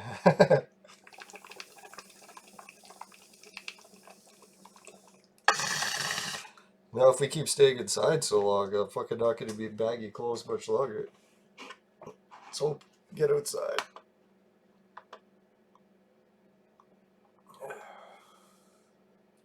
Now I'm trying to stay active and exercise. But you can only exercise inside so much. I used to like biking like 10, 20 kilometers a day. Fucking legs got ripped, but no, I can't bike. Can it be some structures are so old that energy lines changed over time? Well, I was thinking the last time these energy lines changed, really has civilization changed since then? Like, can you imagine if the last time it shifted was like millions of years ago? So then that would mean that there wouldn't be any, but that whole fucking South Pole shift, I don't know if you guys heard about that, where the South Pole changed. We have two different South Poles. If that occurred, and that was in recent time, that would definitely change a lot of the line patterns. Fucking shitloads of them would change.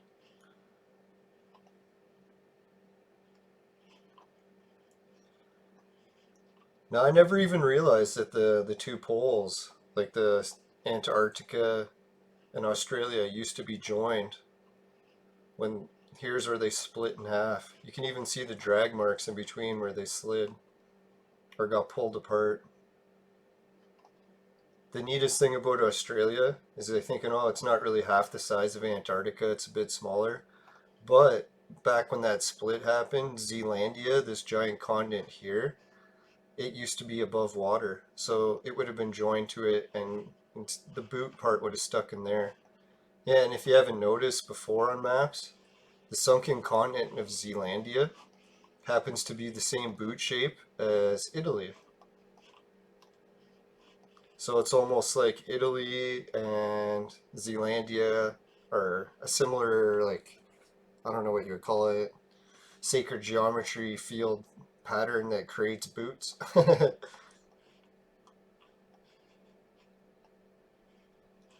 Yeah, I like too how the boot, like even the heel mark, is right around one of the orb points.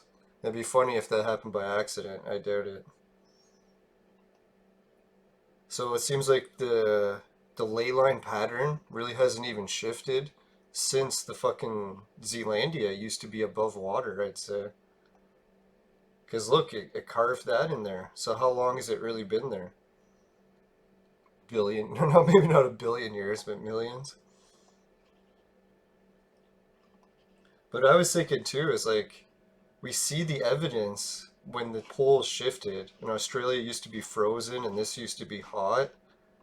That's when the North Pole shifted from being here and this area being all frozen in ice to shifting here, and all of a sudden England and the east coast of Canada became the North Pole.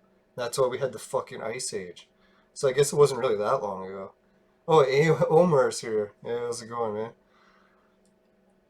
No, I was hoping Omar was going to join in because he's into the ley line research too.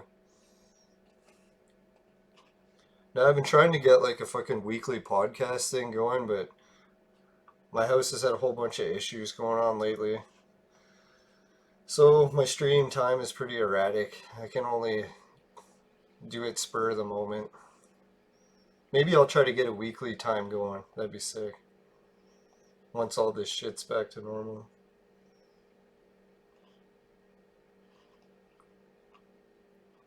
No, it's funny when I came up with this theory that the ice age was caused by that and stuff. I was looking to see where the ice age hit worst in England, or no, in this area here. So it does really line up with the idea that the North Pole used to be here. Like, how fucked is that, eh? That the North Pole changes from there to there, and the South Pole changes from there to there. We just don't have the records of it. Oh yeah, and if you want the evidence to the South Pole moving, that's pretty sick. You can turn on the Earth's magnetic field.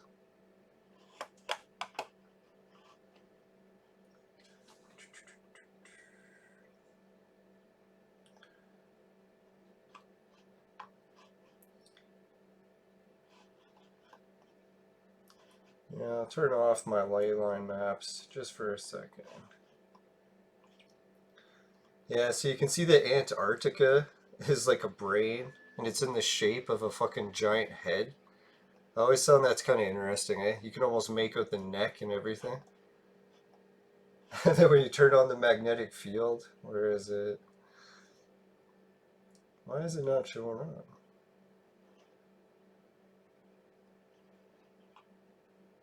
Now I've got a program on here that allows me to turn on the magnetic field, but I think I've gotten it mixed up.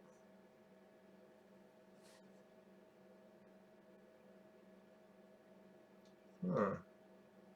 No, that is definitely it.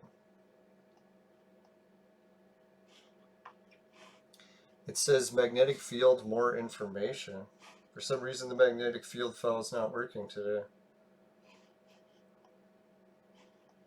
Well, anyways, if I had the magnetic field working, you can see that the orb has moved for the magnetic field. In 2012, it's been racing towards Antarctica or Australia. So I don't know what's going to happen when the magnetic field arrives at Australia, because you can almost guess by looking at where the drag marks are. Like maybe it turns and goes over there. Hopefully it doesn't actually land on it. Because if you track how this one works, it's the magnetic north has shifted and smashed through there, up and around through there, and it's going to come back around there if it follows the same path. So you can see where it carves in the deepest spots on the continent, or on the Earth's crust, or ocean crust. So we should be able to see some sort of pattern along the same depth. Trying to make it out, right? If it was going from there to there. See, this whole area is so deep, it's hard to tell, right? If it was shallower here, we'd be able to see where it carved in. Hmm.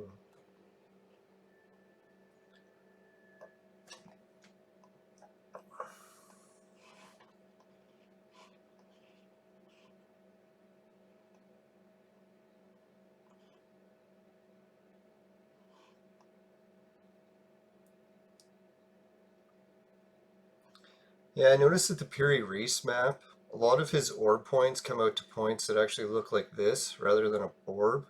So when that started happening, I was thinking, should I align them to make an orb or just keep it straight, like true, and leave it the way Perry Reese's map is like in some spots? It is tempting just to bend them all to get it to fit, but I don't want to be bending them all. I'd rather have it a true straight line map. They call them great circle maps.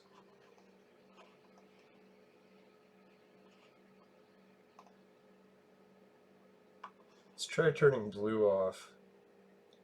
So the hardest part with reading these maps is I find when you turn too much detail on, it makes it harder to read. You know? It's like it's too much to look at.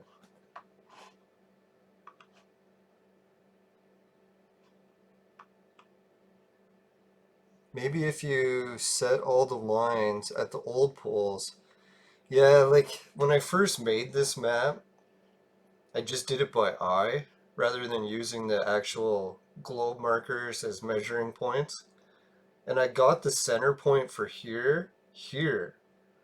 So it's like, it is tempting just to shift the whole map over to this point being here.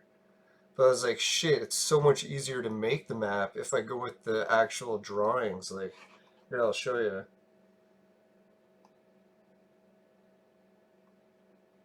View grid. Like, if I'm drawing this map and I have to pick all the spots to put them, it's a lot easier if I can just say, hey, here's the tropic line, I'll add it to it, because it's mathematically dividing everything in half for me. But if you do it by eye, then it's like, holy shit, then you can't just cheat and calculate it with the lines. Like this one here, the prime meridian line that I used, that was created by a guy who founded it in the 1800s, I think it was. But I'm pretty sure he was copying it from older maps and said he just invented it. No, so the original center point I had for that line was right about there. So it makes me wonder, like, when the map is off by just a little bit, I'm like, shit, maybe I really shouldn't redo it all just over. Fuck, that's a lot of work, though.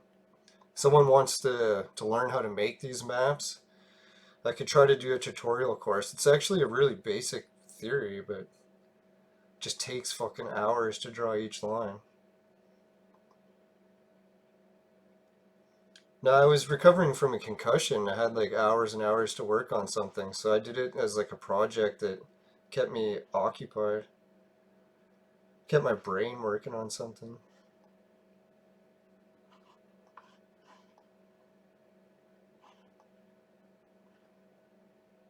I always laugh how this fucking ridge here seems to line up just with that shape of that.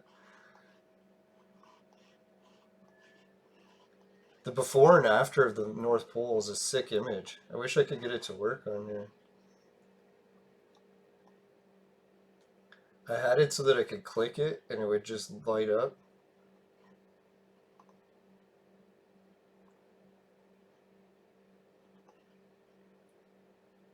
But now it doesn't want to load full resolution. But anyways, you can sort of make it out that the old continent, before it got smashed with that one magnetic north, it used to map like these V shapes. Or like a, not a V, but I guess a square. India, it's the easiest to see it, right? Which really starts to make me wonder too, like if the top of the continent was like a triangle there, triangle there, triangle there, triangle there. India had the triangle there, triangle there. Was there supposed to be another spot that connected beneath it with two triangles? and it got smashed at some point, or maybe that's how Pangea was connected. Like you can see how North America at one point it used to end like India did. How there was a, let me put the blue lines on. North America used to connect like a V there and a V there. Or wait, no. There it is. So it's like, what happened that all of a sudden it got shifted over? This whole side of it got smashed. This part used to be curved down into there. And then really the whole legend about South America. It's the one that really kind of freaks me out.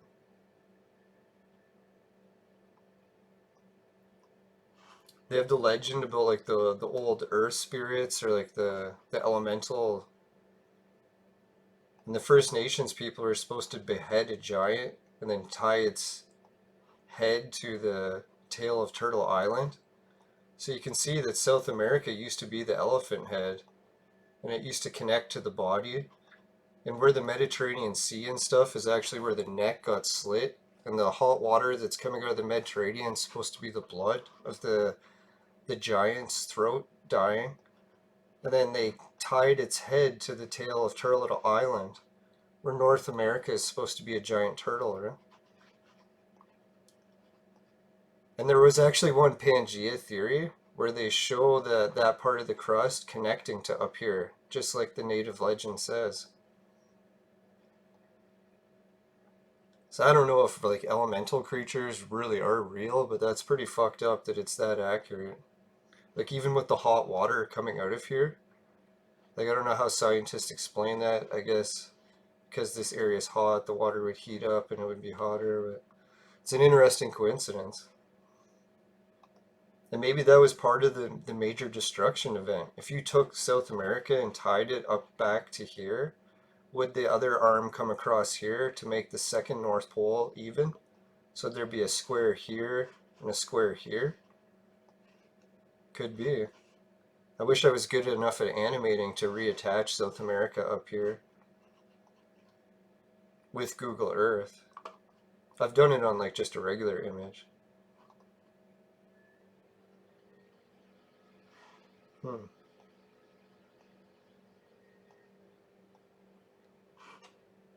Now even the Sumerians talk about that shit too, right? Like Tiamat and stuff. Apparently it was like this creature that was slaughtered or sacrificed to make the oceans. So that's pretty wild. Alright, so maybe if you set all the lines, yeah.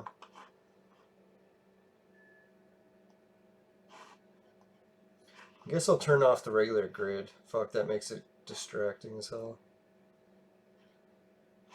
No, but you can see if you want to make one of these maps, it's not really that hard. Once you're using the regular grid to cheat, you can see where the ore points are supposed to be for the tropics. And then when you go up here to the top, you can use all of these lines to divide how many degrees each one's supposed to be on. So that could be like, hey, if I want this line to match up perfectly, it has to be east 45. So then follow it all the way down to where it meets the equator, and I have to make it east 45. And if I do, then that makes sure that it's at the exact same point at the halfway point, right?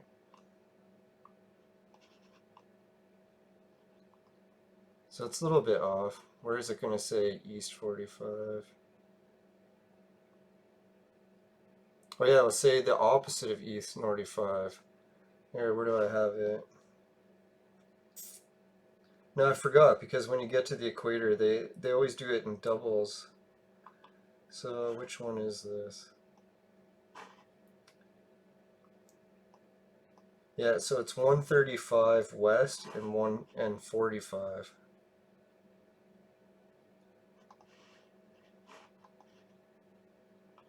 Oh, there it is, east 45. So anyways, if you're making the map and you want to make sure, yeah, there it is, east 45. So you can actually just measure it. But then if you move it, then you can't use these measuring points. Then it's going to be fucking a lot harder to make it, right? And I'm pretty sure the ancient, well, the ship captain from the 1800s, he was going by the geographic points to some degree when he was making that line. Or I guess that is the line for geographic, yeah. So he must have copied some of the older stuff, or just calculated on his own, I guess. Now it's neat when you come to the North Pole ones, you can see even some of the ocean craters, ridges made like a circle around that part. I don't know if you guys, when you were kids and you ever looked at a globe for the first time, that's what I always noticed. They showed, my dad showed me the globe, and it was one of those, what is it called, topographic globes where you can see ridge marks and stuff. So I was like, isn't it weird, Dad, how the equator happens to be a giant ridge going to the Galapagos Islands? And I'm like, so does the equator cause ocean ridges? And he's like, no, ocean ridges have no relation to, what is it, the equator. It's just a coincidence. And I was thinking, okay, that makes sense. But then as I study these more and more, I'm like, holy shit, these type of lines and equator marks, like even in India, they got the one. So I was like, what the fuck? If it's happening in India too, then what? There's obviously more to it than just saying no, that there's no connection to them. Like, look how close that came to matching it.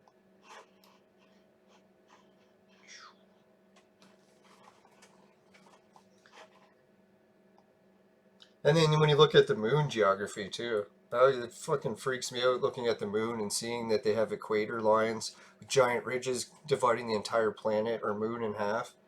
Like, why the hell aren't scientists talking about that? I guess maybe the images didn't really show up very well that that was there. Maybe that's why. It's just recently they're starting to notice.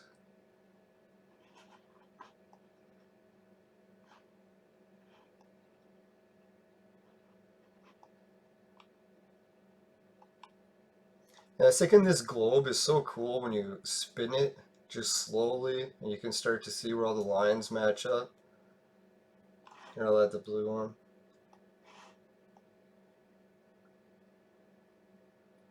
It's kind of a shame because like a still image can't really do it justice. Like when you start to see all those patterns lining up exactly, it's like I think the description that they gave in Google is these type of great circle maps had such accuracy that they were used as like not just for navigation but for something else.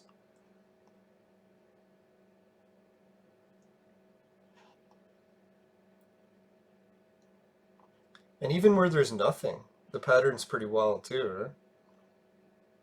Is it a coincidence that the big part of the ocean that has no land is also like this void spot of any blue energy field pattern? It's almost like the ring of fire is created by whatever the lack of energy here was.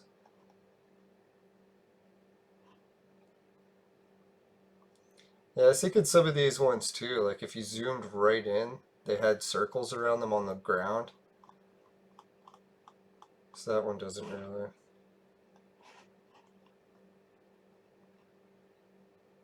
Ooh, there's a mistake.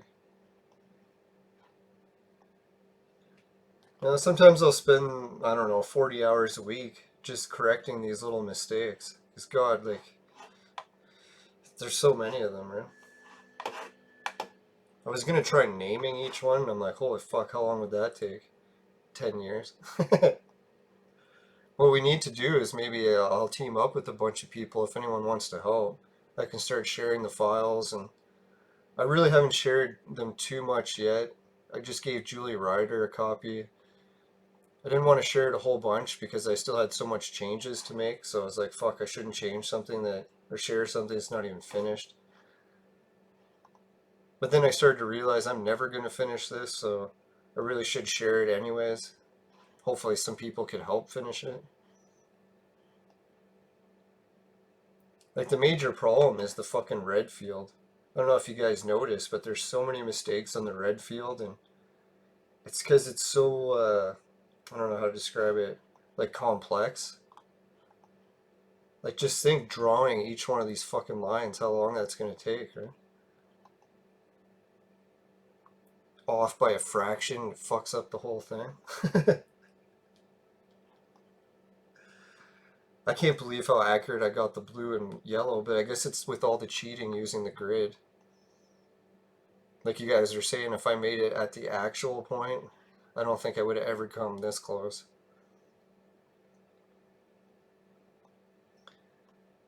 Yeah, there was that weird pattern that Perry Reese's map sometimes ended. I'll see if I got any images of that. No, recently I changed hard drives on my fucking computer, so a lot of my images are on my old computer. Pisses me off when I go to do a show and can't find it. Ah, frustrating.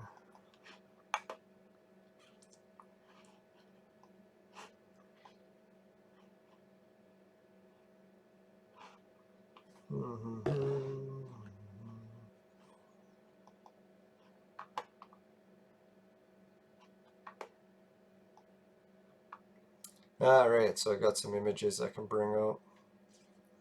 What's a good one? The Mediterranean Sea. Like, I don't know, you guys have all probably seen the traditional Perry Reese map. You can see here, this is the Africa, and this is South America. Most of these orb points all line up with my maps, so I was like, holy shit, that's when I started to realize that Perry Reese was making great circle maps. Basically, when he was drawing these orb patterns, he wanted each one of these lines to be like the equator and make a full circle around the globe. And that's when you start getting these patterns. See if I can find a good example. No, but then when I was checking out the Perry Reese map, I found out that there's more versions of it that the Turkish museums have started to release. Because I'm pretty sure a lot of these maps were kept under lock and key for like hundreds of years. See, some of those wild patterns are what mine started to come out as. But I'm thinking what happened is Perry Reese has another layer on his map that mine doesn't have yet. And I think what it is too is like, I don't know, yeah, like counting how many lines per globe he has here, it is the same amount. But maybe it's like one of those things where you can just take layers of 16 or 33, make it again and again smaller and smaller and smaller, or bigger and bigger and bigger. Like one of those cycles that can keep going on for infinity. Or I guess until you reach the atom.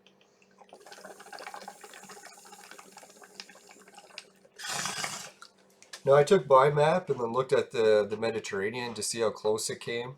And I got a few of the points matching reasonably close, but to be honest, I was trying to stretch it in a lot of cases to get it to fit perfect.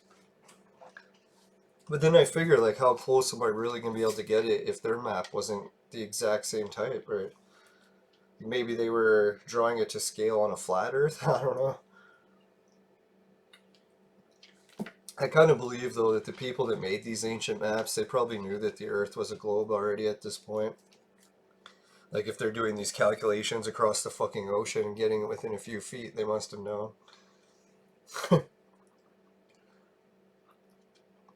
Yeah, just the geometry of that and thinking, hey, try drawing this onto Google Earth and see if you can pull it off. It's not easy.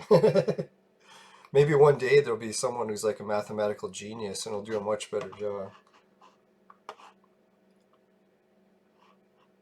Oh yeah, where was another good version of this? There was one that had England. See if this one is it. Yeah, the one with England is what really helped me because I was like, it was matching up more with my globe, or map more than the Piri's, or the other regions. Like this orb here, I think I got landing here. Or no, it was that one there. Let me check.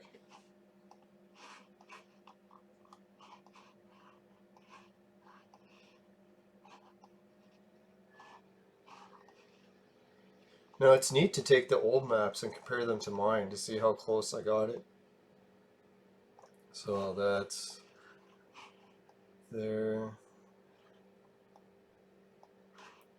Shift that over here. A little bigger.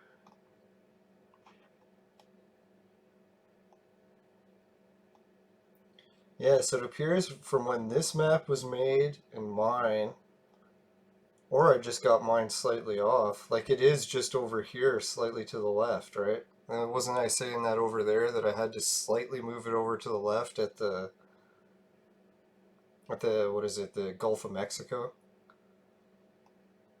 Whoops. How many other ones line up? There should be one there.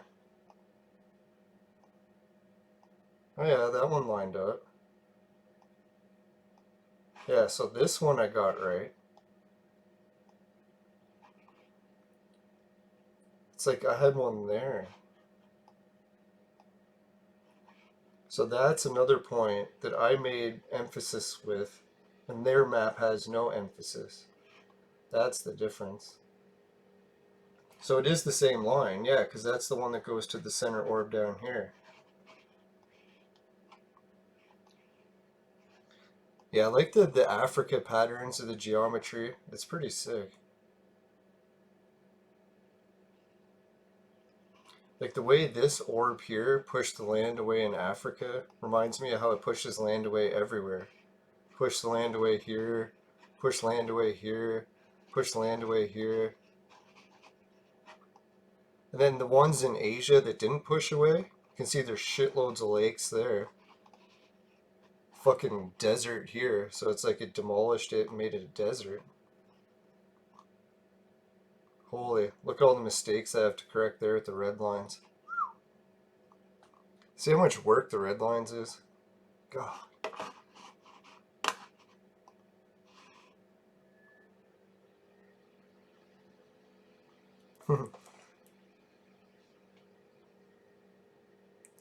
Yeah, the bong hit. Yeah, I got the vaporizer going. I've been using it too much during the lockdown, trying to stay away from it, but cutting back at least a little. Now, I guess a lot of people have been drinking too much these days. What can you do? Yeah, so they're pushed away the land. Pushed away land. I guess the only places it really didn't push away land is the ones in Asia and right on those continents. And even sideways they push away the land in most spots. Isn't it neat this one too? In the Congo? I think it's right on that one river. What is it called?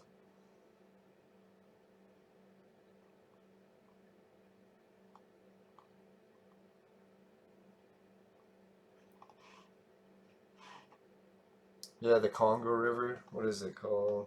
Is that it?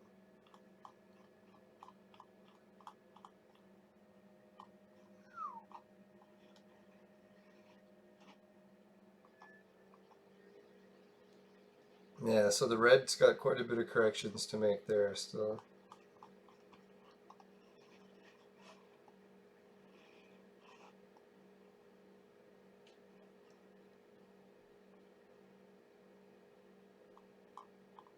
Yeah, even blue is off.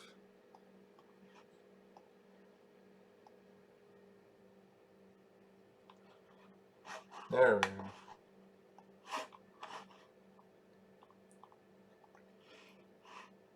Oh yeah, here it pushed away land.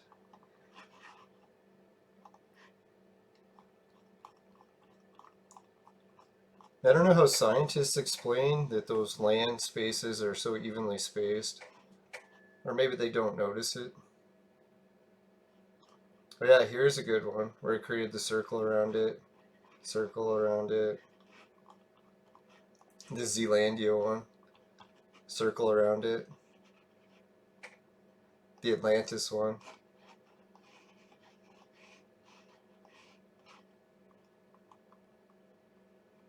Yeah, if you want to check these Schwabenland seamounts, if you type it into Google and look them up, it says that all these island ridges had recently sank. So I don't know what they meant by recently.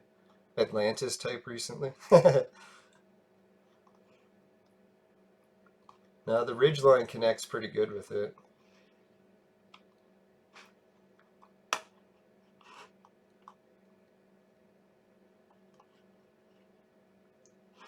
Let me turn off some of the clutter.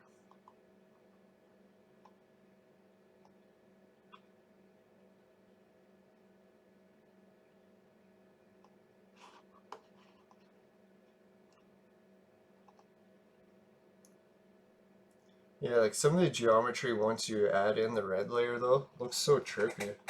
I really would like to finish it one day. There's probably some sort of computer program you could do and just type in the formula and it would draw it. That'd be sick.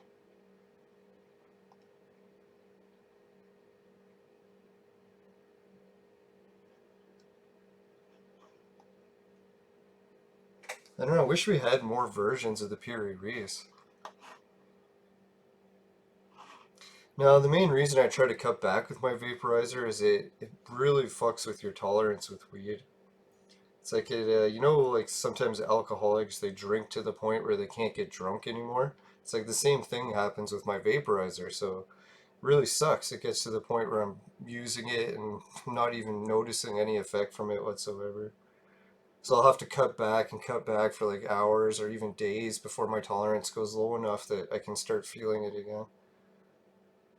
And you can't even smoke joints either because it's like joints become like so much lower in potency that it's like a beer to someone who's been chugging hard liquor. So there's almost no way you can get a buzz from anything. Like even edibles, I got to the point where I was eating like 500 milligrams and I wasn't even feeling it. I was like, I could almost get sick from it before I'd feel it. Yeah, it's the shitty thing with like alcoholism too. Like if you do it too much, right? It's a I should have realized that like vaporizing was getting to that point when they were saying that it was increasing the potency by 80%, and then the THC levels were reaching like 30%. So we're like definitely getting higher than any generation, maybe since Egypt.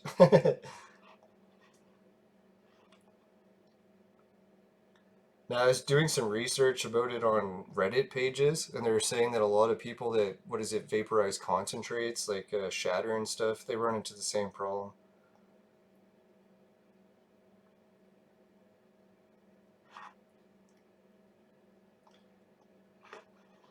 The one, I guess, good thing about that, though, is when you cut back cold turkey and you've raised your tolerance that high, it fucks your dream patterns like you wouldn't believe. Like you'll have the most vivid dreams you've ever imagined, and they'll keep going until you either smoke another joint or I guess weeks and weeks it'll eventually wear off.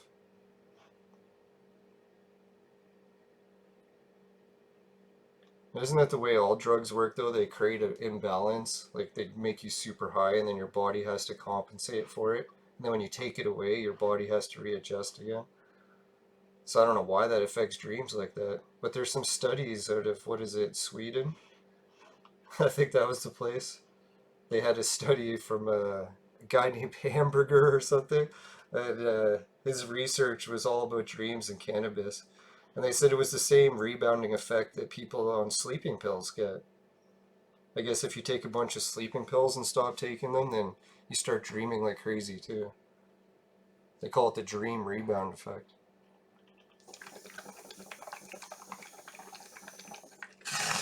Oh, and the most fucked up thing I noticed my vaporizer, if I take the pure cannabis oil that my vaporizer makes, and I vaporize just it with no plant matter, I'll still go into that weird fucking dream state. So whatever my cannabis oil has been removed when it's vaporized. It must be causing it. I don't know how.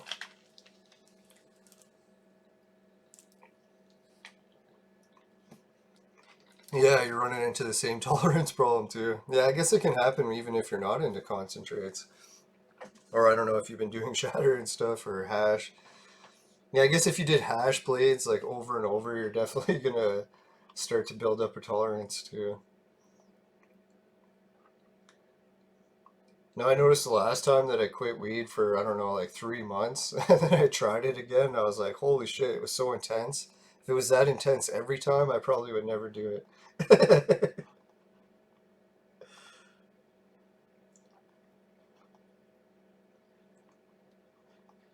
I don't know, like smoking a few joints and working on these maps though, that's like really fun. I actually had more fun making this map than I did playing most video games. People have been asking why I haven't been on PlayStation much or in Entropia. It's like I'm getting so much into making this map that it's consumed a lot of my free time. But it just seems a little bit more productive. Oh yeah, the Alaska quakes. They're a pretty cool region.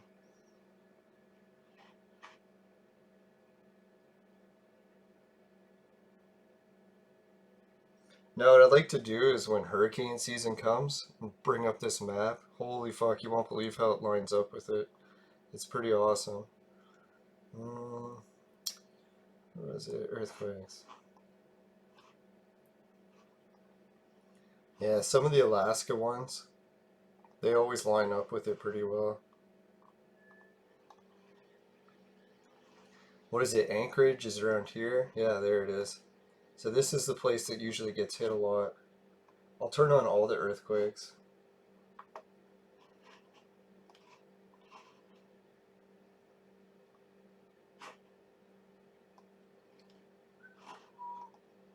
Ooh.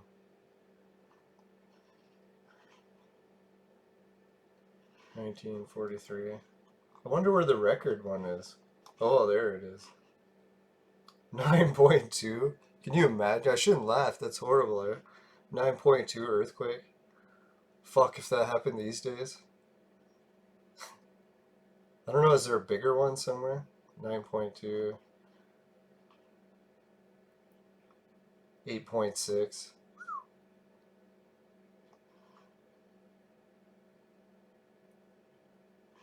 Yeah, you can really see like this ridge here that was created in that effect has been shifting over time quite a bit. This used to be there, this used to be there, used to be there, and then it did that 90-degree swing where this used to be there and that used to be there. So just comparing from the size of this and the size of that, that's like how much the Earth has changed in size, maybe? It used to be that small. Maybe that's why everything shifted.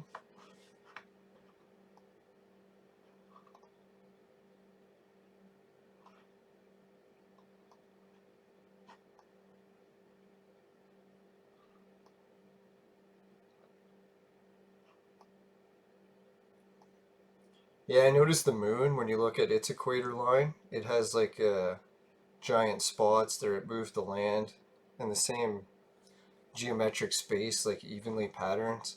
So scientists are definitely going to figure that part out soon. I hope.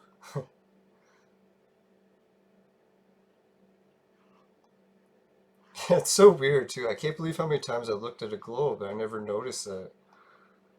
It's like all these orbs are, well, I guess it's not completely evenly spaced there. So maybe that's when the Earth used to be a smaller shape. Hmm.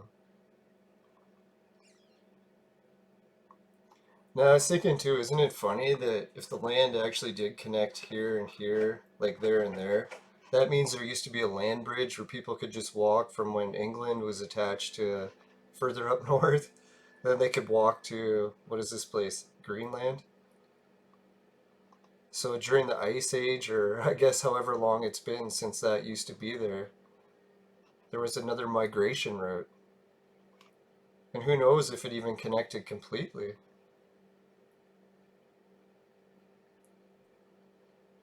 Take all that land, put it up here, fits in there perfect.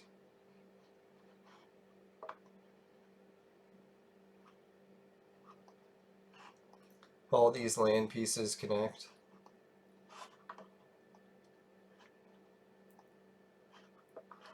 Yeah, let's see if I got it.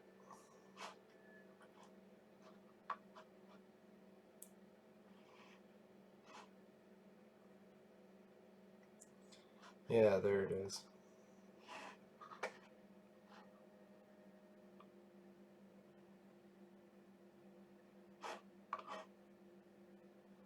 Isn't that trippy? I'll move me.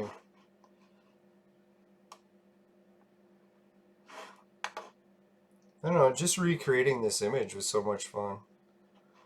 Like, I guess without my ley line map, or I wouldn't really be able to recreate it as easily because I wouldn't be able to see what it was supposed to look like, right? I know I could be way off on it, but if I had to guess, it's pretty close. You ever see the faces on the mountains in Alaska? No, but we were looking at the, what was it, the Badlands Guardian earlier? Maybe I should check out the Alaska ones next.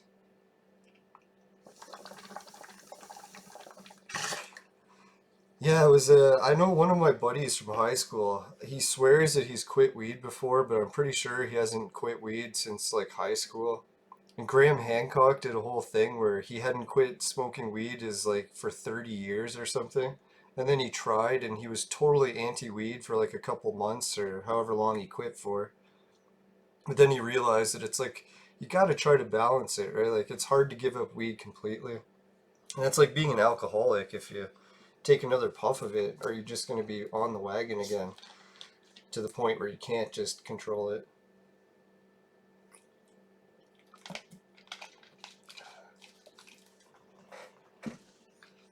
Yeah, I guess with Graham Hancock's case too, he's going through all those pain medication things for migraines or something. I was kind of hoping one day he would switch to the weed vaporizer I use because I used to suffer from migraines badly too. I was taking weed or smoking weed for my back pain all the time, and the toxins and smoke would cause headaches. So when I switched to vaporizers, I haven't had a headache from weed since. It's pretty sick. The only downside really is it fucking knocks you out, like you fall asleep. But I would rather fall asleep than get a headache. And really, when I get those really bad sleep episodes, I can just run it off, play some video games or something to wake me up. Now, has anyone else ever recreated what they thought the North Pole used to look like? Maybe it's looked the same for, I don't know, quite a long time. Imagine it did look like that. That'd be fucked. Like a square at the top. It almost seems ridiculous. It could be that. It's like, how much more basic could it be?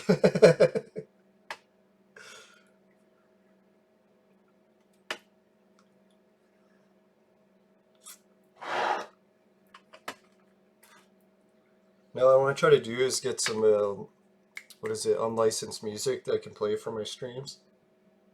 Excuse me. I got some friends that are making music, but I don't have any full tracks or not too many from them yet.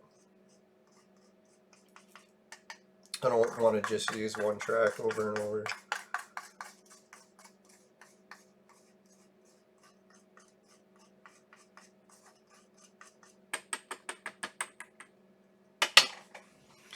Alright, maybe I'll put on my ley line map again.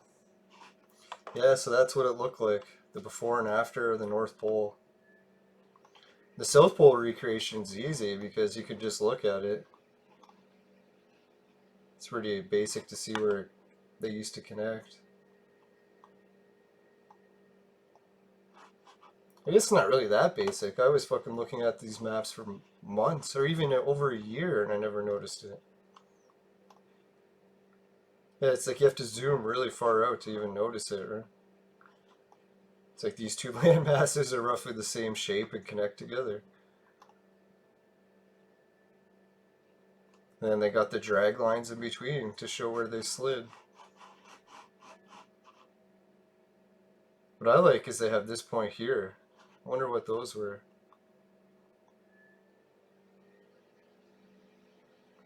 It was like a giant volcano where the two met in the center.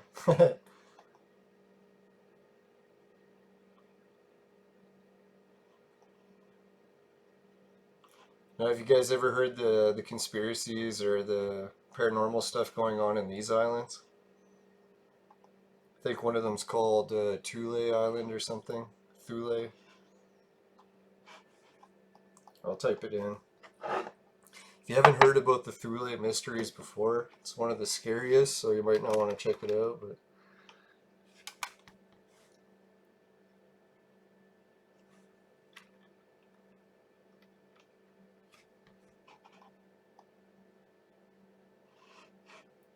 I don't know if that's it. Oh yeah, there it is, Thule Island. It's funny, I was right above it. Yeah, the story of this island is there were some scientists that were apparently called here to work on a fucking... Holy shit, there's like a giant crater. I haven't seen it updated. Yeah, apparently some of the top-notch computer programming specialist scientists got called to this island. I think, when was it, the 80s or 90s? So that would have been pretty fucked up for computer scientists back then. But anyways, a bunch of these scientists were called to the island. And when they got there, they did some like top secret research. They weren't allowed to tell their family about it. And then when they got back, they called it the Marconi deaths, because like all the scientists just started dropping dead, and they're like, what the fuck are these guys dropping dead from? It's like all unrelated incidents that were really fucked up. Like one of them was like one of the most gruesome ways to commit suicide ever. They said the guy got a convertible and then drove under something that was too low so that he would decapitate himself. I was like, holy fuck, man, that's pretty damn horrid. Like, what the hell did they do to him on this island? Huh? And the rumor was that this island had the black ooze that the X-Files episodes were based on. I was like, yeah, right, that can't really be true, but it'd be fucked up if it was. I always wondered too, like the X-Files, if they based a lot of that shit on real stuff that they had heard of before.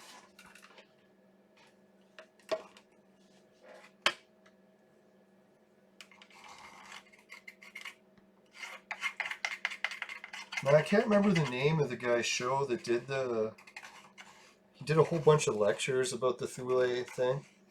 I think that's some sort of secret society, or was it a cult or something named after that too? It almost sounds German or something.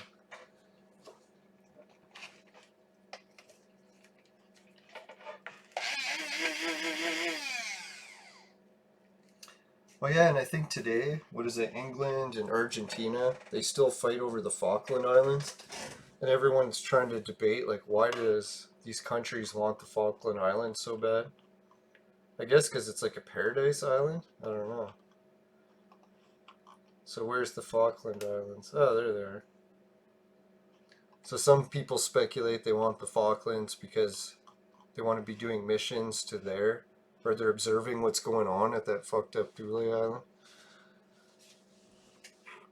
Hmm.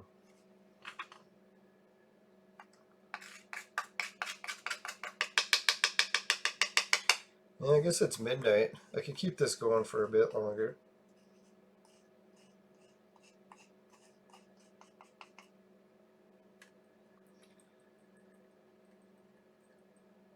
Now, I was thinking when I get my computer going for a live stream again.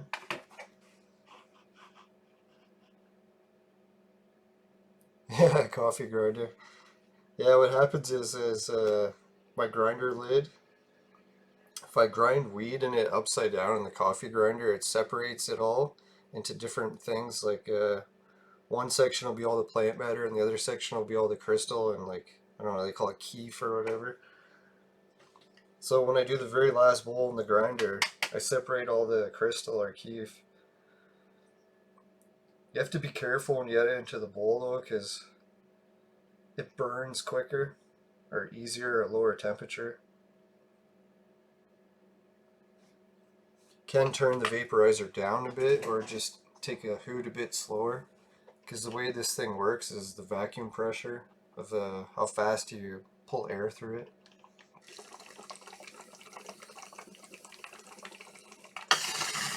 Notice I don't actually have to light anything.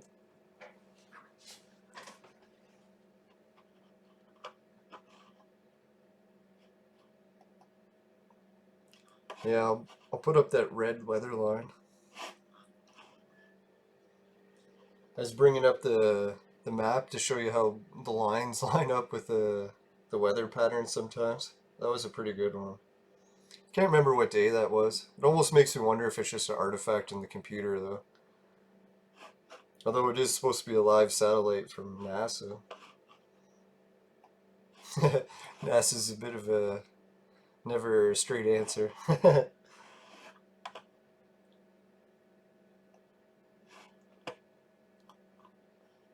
Yeah, it'd be kind of neat that Thule Island or whatever wouldn't be too far from the Atlantis site either.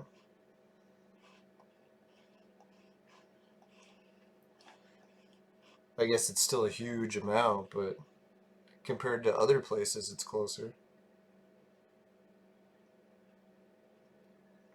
Now, on the Wikipedia page, they're saying this Bouvet Island is where whaling ships are a lot, or they were back in the World War areas, or eras.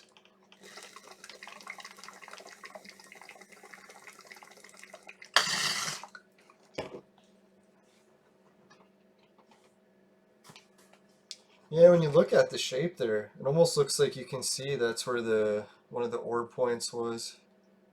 Imagine it was a crater.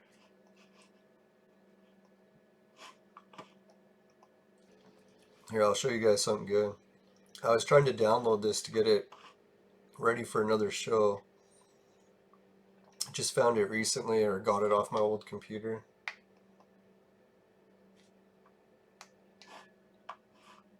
Yeah, I can see my place up north has got these weird forest rings. It's a strange phenomenon that some researchers talked about, like mainstream researchers like CBC and all that crap. The biggest concentration of them is up north, right by the Draco Stonehenge. You can only really see them well from planes. They don't really show up on Google Earth very well for some reason. But they're like weird hexagon shapes, and there's diamonds and other rare minerals in them. But then they also have those same hexagon shapes on the moon. So I was wondering if maybe all these hexagon shapes and energy fields have something to do with the ley lines, or gravity well lines, or whatever you want to call these.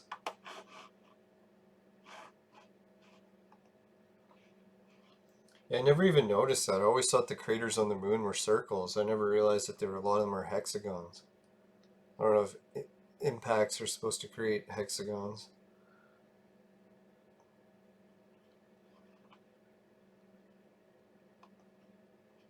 No, that's one of the theories of why my house up north is haunted, is because it's in the center of one of these. Like they tore down all the trees and put houses. And oh fuck, here, I'll show you. I can't even say it, it's so fucked up. I went into my house when I bought it to see what kind of ruins were left from the guy that used to own it. And like, yeah, I guess he sold it in some pretty fucking dire circumstances, and a lot of his belongings are still in the house. So I could tell just by his old belongings that it was haunted. I'll show you what I found. Oh my god, like clowns are like some of the most demonic shit you can fucking have pictures of. To find that with smashed mirrors and shit, I was like, this place is fucked, right? Like we're in an episode from X-Files. How I ended up buying the place was really weird too. I looked it up online, like to see where the cheapest place I could find in all of Ontario, and this was it. And I was like, what the hell's wrong with it? So I had a dream, like I slept on it. I'm like, I should really decide by sleeping before I buy this place. And then in the dream, I dreamed of a horrible black shadow creature that was like stalking us when we were in the house, and it was like showing us that the house was fucked. In the dream, we went through the floor and fell through, and it was like collapsing. When I got to the house, it was like all badly condemned and almost collapsing. And my real estate agent that sold me the house was like, "Oh, it's fine. You can fix it up." And it's like, "No, you get there, it's fucked. Not even close to being able to repair it. Have to demolish it." But it's haunted, so I was like, "Hey, I got a haunted house out of the deal, so I don't really feel that bad." Who knows? Maybe it's like I'll be able to research it and fucking it'll be worthwhile. Worked out for a reason. Well, yeah, to find some more evidence to prove that it isn't just my house that's fucked like this from the forestry from my house. Has this guy who fucking decked his whole place out in like tinfoil to like block from shit from getting him in his house. And everyone's like, you know, the tinfoil hat theory guy? Well, the fucking neighbor across the street is taking it to the extreme.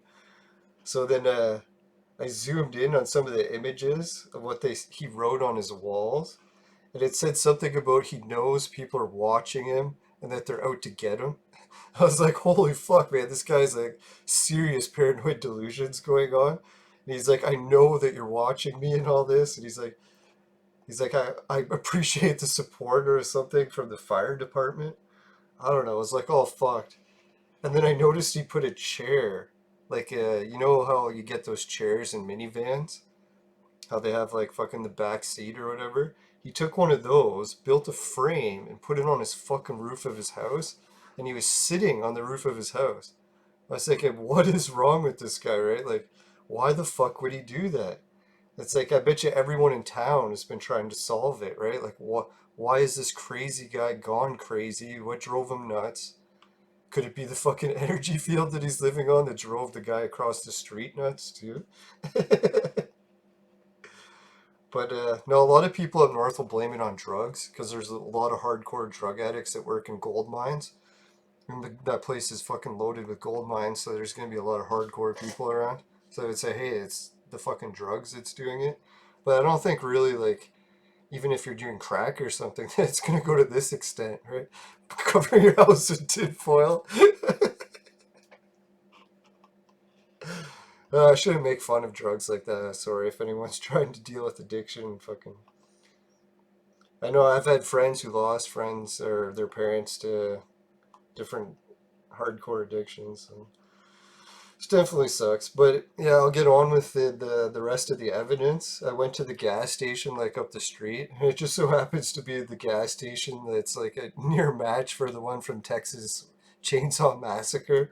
It's like there was fucking a bunch of old guys sitting outside, and they were like really creepy. I shouldn't say that. They were super friendly, but like compared to what I'm used to in town, it seems weird because I'm from the city and they're from the old folks, or not old folks, the up north areas. And they're like French and I'm English, so there was a little bit of awkwardness there. Even though I'm still in Ontario, it's on the border of Quebec. But yeah, but the thing that like their personality, I guess, wasn't the awkward thing. It was the store. I don't know if you can make it out, but it's like everything is hoarded in this guy's store so bad that you can't even walk in. Like if you try to walk in, you're like squeezing through like boxes and shit. Like, hey, could you make enough room to get in the store? And it's like all junk. And it's like, why would you have all this junk laying around? Like you have a store. Why don't you sell shit, right? I don't know what's going on. I think it's the energy field, to be honest. I shouldn't laugh so much because it could be something really serious going on, right?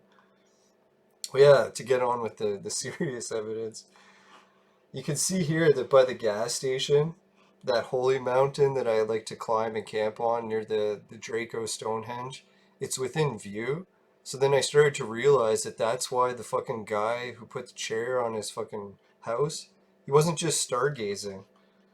What he had done is he set up his chair so that he could be in the shadow of the holy mountain on the equinox.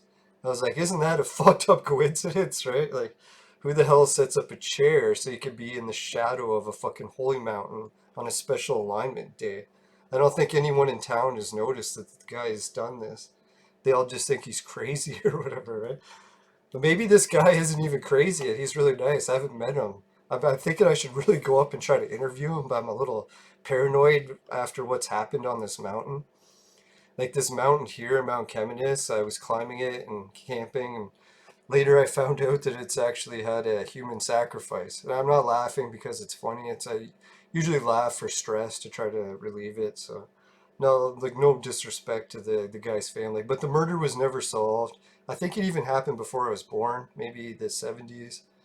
So, anyways, the murder was never solved, and like he was butchered on top of this fucking mountain in like a ritual sacrifice manner, and this mountain was known as a sacrifice place in the old days, like the native legends said that and shit. So I don't know what's going on with this energy field, but can you imagine to solve the fucking mystery case? It could be that black shadow creature has something to do with the evil energy in this fucking this area from those hexagon fucking cubes, forest circles, or whatever you want to call them. I was thinking like the Seal of Solomon. If this was King Solomon's mine, is the demon jinn power around here? Did I really see a jinn creature in my dream? Like that fucking dream was terrifying. I'm pretty sure most people would have a dream like that. They would try to get away from it. But I'm kind of obsessed with these kind of mysteries my whole life. So when I see that shit, it's like I'm drawn to it more than, well, it freaks me out, but fucking I can't stop researching it. No, my cousin has actually solved some pretty big murder mystery. Well, one big murder mystery before, so I'm gonna maybe try talking to him about this one day. See if I can get his help. Because I don't know, it seems like I've I don't know, stumbled into quite a bit of research here. It's like you can make a whole episode of the X Files. I'm thinking it would make a great vlog. Maybe after this whole situation I can't talk about is over, I can go up there and interview these people, get images of what it looks like in these forest rings. I don't think you can see them from being on the ground, so I'll have to bring a drone. It's gonna be a fucking mission and a half.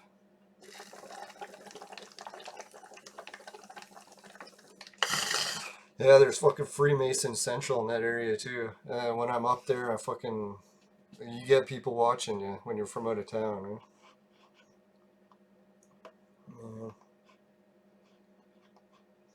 Yeah, so I guess wish me luck, guys. That's a little bit of a mystery I got sidetracked on from the ley lines, but yeah, you could tell I got a lot of material for different shows that I want to do, or not even shows, just like conversations with people. It'd be wild to share information with different researchers and see what else anyone's got on these hexagons. I was talking to this one guy who researches the hexagons on the moon, and he had shitloads of information on them. Maybe I can get him as a guest as a podcast and find out what he's got. Yeah, I really appreciate everyone coming on my shows. Yeah, Omar had me on his show, get the information out there. I kept thinking I was going to do a book one day, but never get around to it.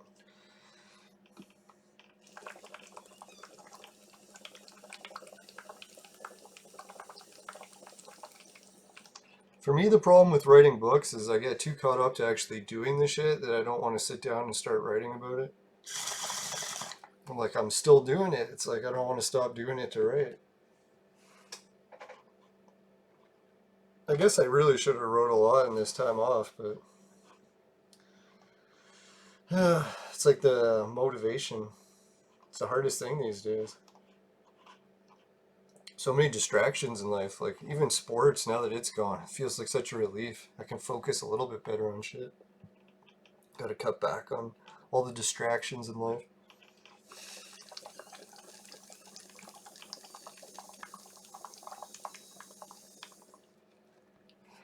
Alright, I should really check the fucking chat. Sorry. Get carried away. Yeah, hexagon cubes and Saturn. Yeah, thanks, Omar. I was gonna ask about that. I haven't studied Saturn much yet.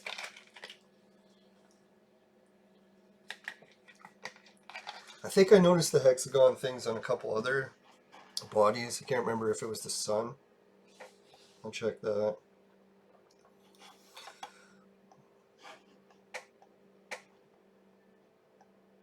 Now, hopefully one of these days I'm gonna fucking get my shit together so I can start taking the Google, what is it, Google Hangout calls. Yeah, that'd be sick.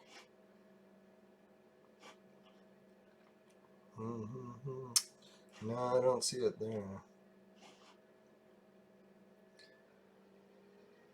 No, it's kind of annoying. I went to my computer and copied some of the files I was missing and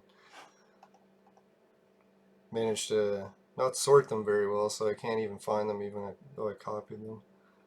Oh, that is sick.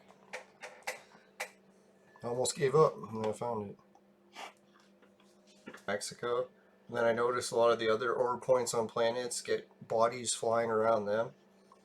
So that's why I started to wonder, like, they're saying these days that gravity wells are, well, not gravity wells, black holes, or I guess gravity wells too, that they don't actually pull anything right into the center, but they get shit to orbit around them too. Just like the solar system gets things to orbit around them, like the sun, right? And it was weird too. I noticed the patterns of like Jupiter and all of its moons often mirror the patterns of a hurricane and all of its little storms that'll go around it. It's fucked up how similar it is. Yeah, and even the gravitational mass on the dark side of the moon, it had a lot of the same patterns. All these orbiting hexagons. So I think we're learning a lot maybe about the electric universe theory with this stuff. I wouldn't be surprised if the hexagons are related to that, right?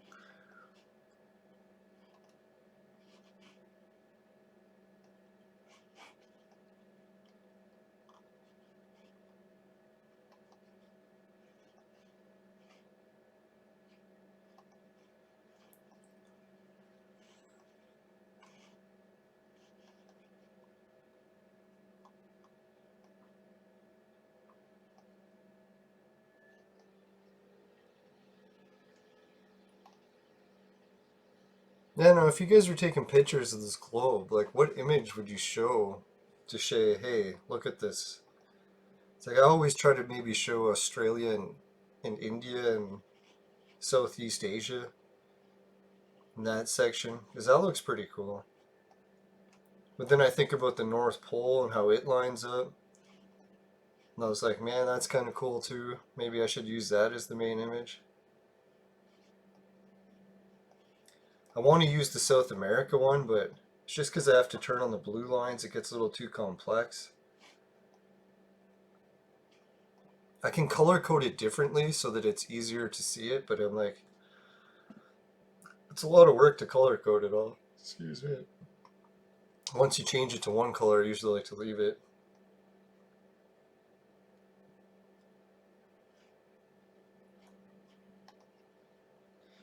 Yeah, some of these ore points too, I'd love to like go on an expedition and see what's there.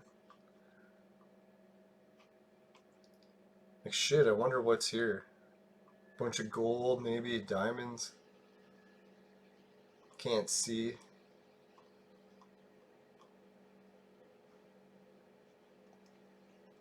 That's the thing, all those forest ring cubes or whatever, hexagons, they all had rare minerals.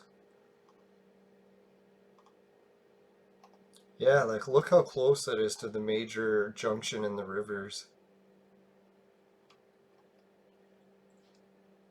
It's like maybe the groundwater is fucking going in circles around it, like orbiting it. Oh yeah, look at that fucking river, eh? It goes right into there.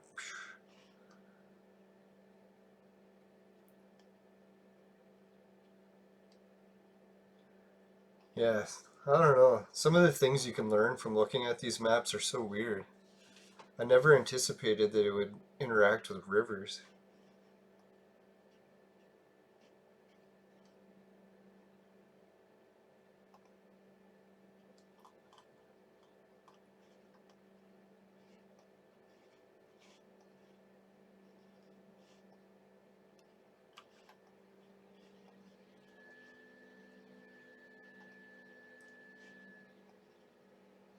Yeah, so this is where all the guys that have been watching travel videos have been doing lately. I watch videos about Sri Lanka, watch some on, what was the other place again? I think it was northern India.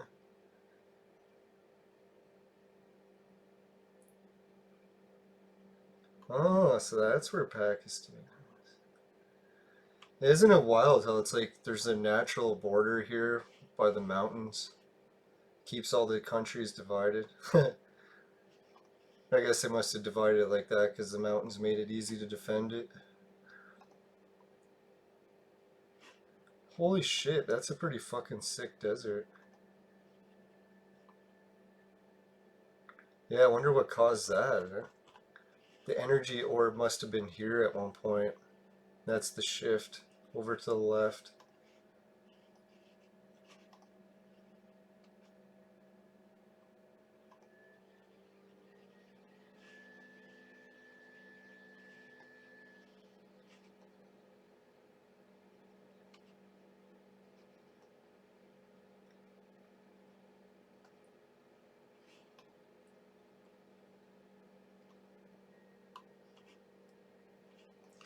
Yeah, I'd like to do an expedition to this part of Russia too.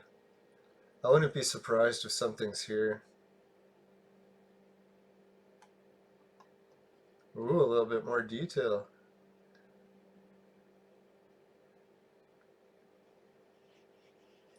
Yeah, it almost does take a circular shape.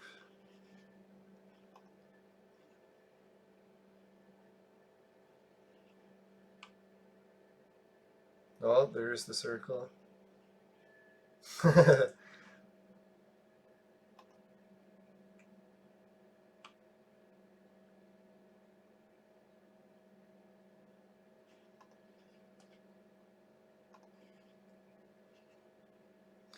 Yeah, so that must have been weird when the old land bridge was here.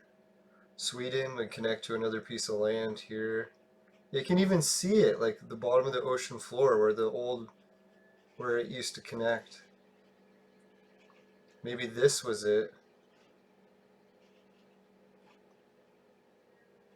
Yeah, because that's some pretty hardcore grooves that are cut through there.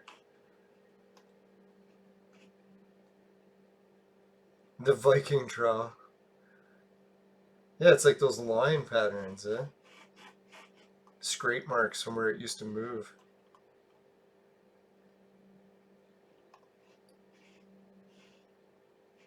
So where did the land go that used to be here? Is it this? Some people like to theorize where that land used to slide from. Right? It almost seems like Ireland would fit right in there.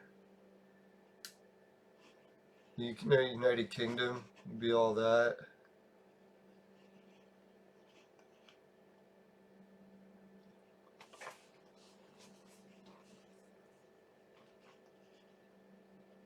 Yeah, so then in the old days you take the land bridge across and you'd have to walk all the way through fucking Greenland. Then you'd end up in Newfoundland or the East Coast.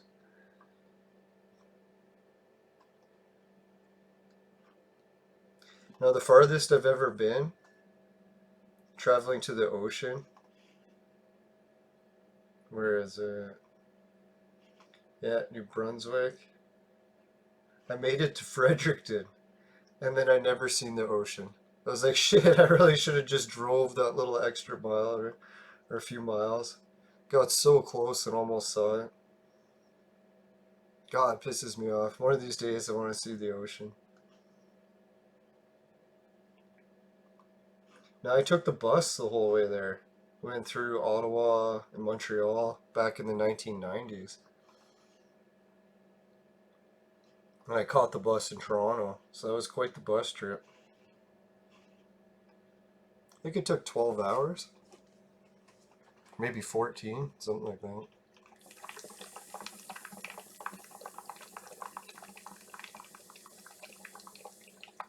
It was such a long bus trip, and the fucking bus broke down at one point, too. Right when we were in the middle of nowhere. Oh, fuck, the middle of nowhere is the whole trip. Except for the cities.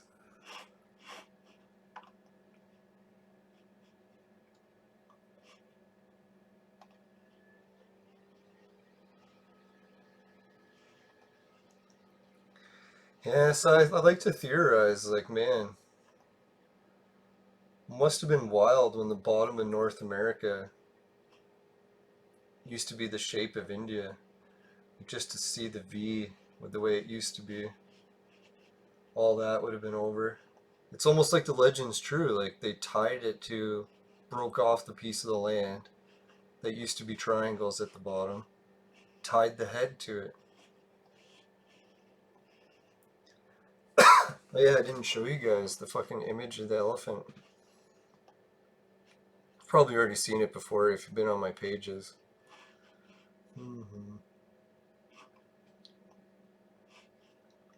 Now, some of the First Nation stuff is the best, so I really wish one day Hollywood, or I guess anyone, would make movies to share some of it, make it easier to digest. It's probably in book format somewhere. I heard about it just from a couple videos on YouTube. I guess I'll put the link in the description after. I think wasn't a firekeeper, it was another guy. Yeah, so there's the elephant's head compared to South America. And I found it so weird. It's like, even the tip, right? Like you can see how the elephant tip, it's like it's so close. It's like even the forehead shape. It's fucking eerily close to me. And then you take in the other one. Where are we? Yeah, I've got another one that includes Turtle Island.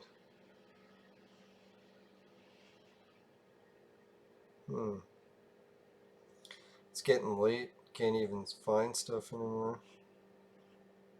Ah, here it is. There's a couple different ways that people like to see Turtle Island, but that's the way I like to see it. So you can see where the Turtle Island tail, that's exactly where they would have tied the elephant. And there's how the elephant would have looked. And the weird part here is there's the part that would have connected the other triangle at the North Pole if there was two North Poles. So that almost does fit in with that triangle. And you can see why this theory probably isn't very popular in Japan.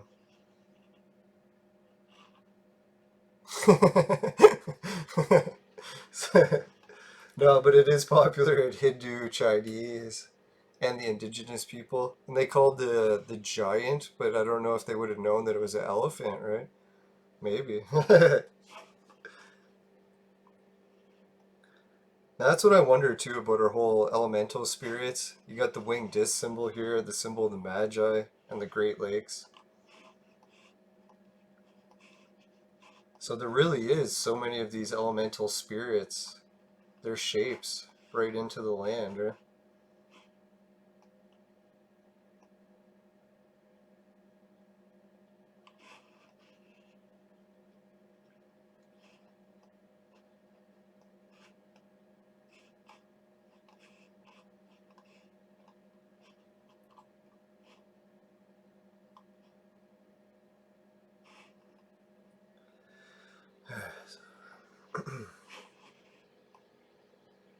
Yep, so there's the winged disc symbol there.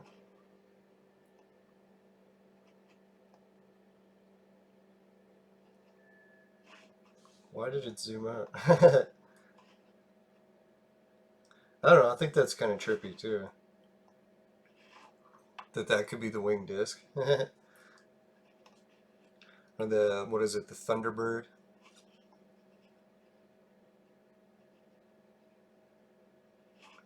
I always think this shape reminds me of the killer whale head. Was it the Alberta Badlands? That one was a fucking sick one. Edmonton.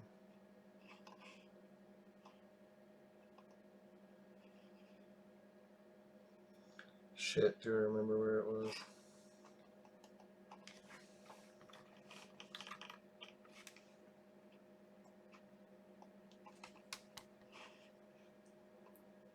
Yeah, that's pretty close.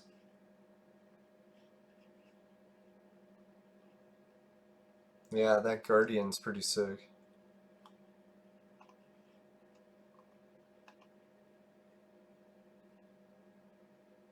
Yeah, if I was a giant and I was gonna try carving an image into the mountains, I would probably pick that mountain to do it, right in the center. It's like if you're gonna draw a picture on a canvas, don't usually draw it in the center. Pretty centered.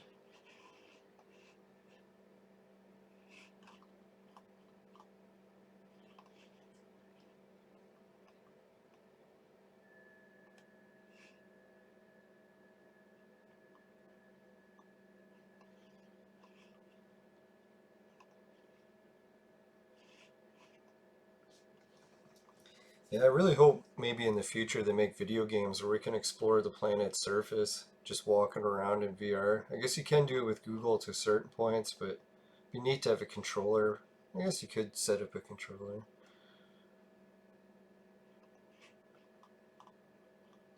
Yeah, because really, how many people are going to be able to afford to travel over the world? It'd be neat to actually be able to just walk there in a video game.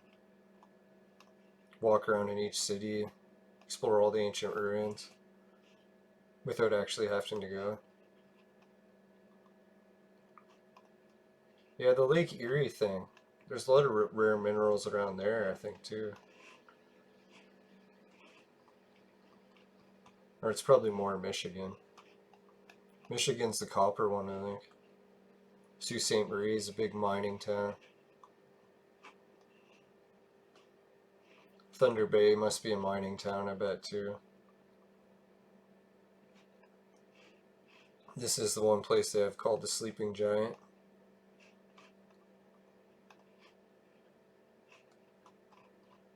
I think it is. Let me check.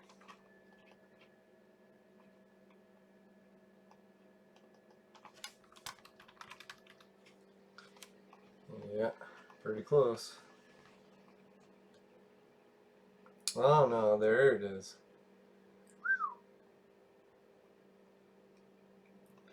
Yeah, so there's a legend that this is a big giant that'll awake one day.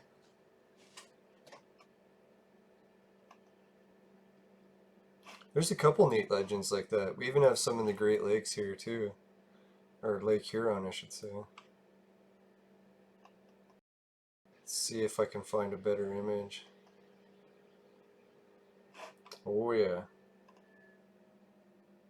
Looks like he has some of the powers of the winged disc or the Thunderbird. I don't really know too much about him. I'll have to travel there and see if I can find out from the locals. Yeah, so where's his island? Ah, there it is. He has his own island too.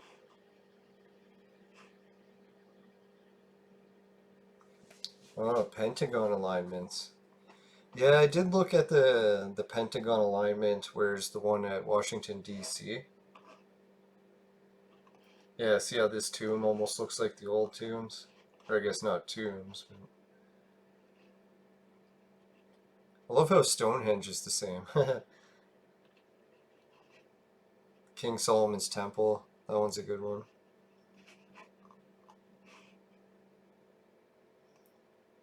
Alright, so yeah, which one was the one we were just talking about there? The hexagon, oh yeah, the Washington D.C. Pentagon.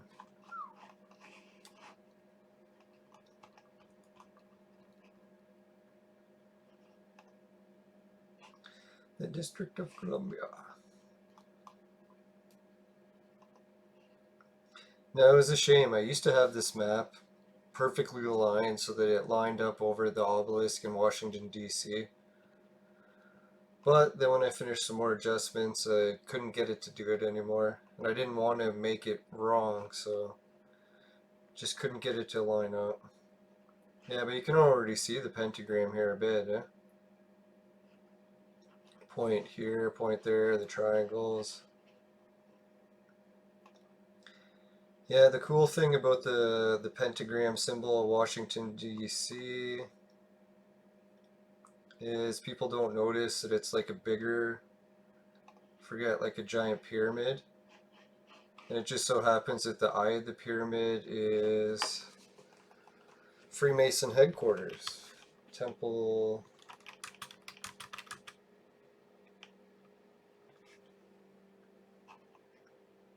What is that one Freemason headquarters called? The Church of the Temple, something like that. Ah, fuck. I'll have to Google it. Can't remember. Yeah, I can just see it on here. No, and then the Freemason headquarters happens to be... Yeah. It's a copy of the old mausoleum from the peak of the Achaemenid Empire. It was supposedly the golden age of one of the winged disc societies. So they made his... Oh yeah, the House of the Temple, I think that's it. Yeah, there it is, House of the Temple, sick. Ah, there it is. Yeah, so the House of the Temple is in the eye part, like the eye of the... What is it called? The eye on the back of the dollar bill. The all-seeing eye, that thing. Yeah, so they made his tomb Freemason headquarters, and it's the shape of the mausoleum. It's a shame I can't use Street View. It's a different Google version. Yeah, so they made it all cool and stuff. It's got a neat library in there, all of Albert Pike's books, I'm sure. Albert Pike's body is apparently buried in there. Yep, so there you can see the pentagram, the overall pyramid. I think I had a slide for it somewhere. Maybe I could find it. Now I think there was another pentagram I was looking at for, what was it? Around Fort Knox. But that was using my old ley line map. The one I drew by hand. So I don't think that one I still have that I could show you unless I take a picture.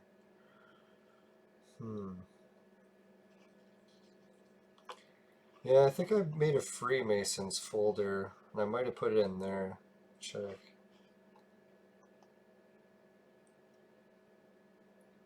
Nah, must be on my old computer. Yeah, it's a shame. Maybe in there. Oh yeah, it is. Found it. Sick. Freemason headquarters. The only thing that they couldn't finish was this one line here, and it was actually planned, but the city officials stopped it. So they were like, oh fuck. They managed to finish all that except for their. Maybe they actually left that part out on purpose, and that's just part of the legend, right? So I don't know, the Freemasons probably don't want Albert Pike ever removed, just for how much he's a big part of this whole thing. Well, we'll see. Like, he was a Confederate general, so I'm sure once the leftists do some more research and happen to find that out, they'll be like, oh fuck, entire Washington, D.C. centered around a fucking Confederate leader. But I think the reason he gets away with it, or Freemasons do, is because Albert Pike was big in defending the First Nations people. So even though he was apparently really shady and involved with weird organizations, helping the First Nations people got him a little bit of slack cut. He had some powerful friends, I guess, in the First Nations. And I imagine he did that because they had all the Thunderbird occult teachings. So, God, like even Hitler came over to talk to the First Nations people because he knew they had all the best shit.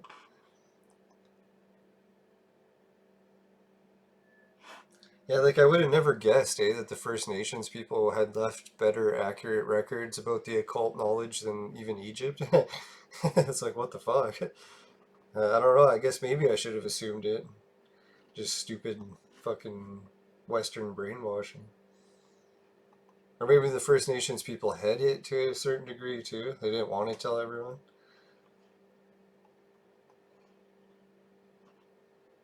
Like even to this day, I think the Ottawa Museum just added this stuff a couple years ago. So I'm gonna go see it for the first time once we can travel. Maybe at the museum I'll find out some more clues and I can share them with everyone. Now this picture here is from like I think Japanese royal tombs or something. So they had this serious shit going on too. It's neat. They even have him standing on the bull sacrifice. So I don't know if you noticed the bull sacrifices and all the themes. And that's the whole part where Jesus was apparently summoned or used by the Magi to make people stop doing the sacrifice. Because the Magi didn't want any more people getting to become immortal. But then it's weird how it's like how that story ended up becoming slightly different in the Bible. No, I've talked to a lot of people like Zoroastrian or Magi, and they don't even believe that Jesus was real, or half of them don't. So they think it was some sort of cover up for something else. And I'm like, I guess could be.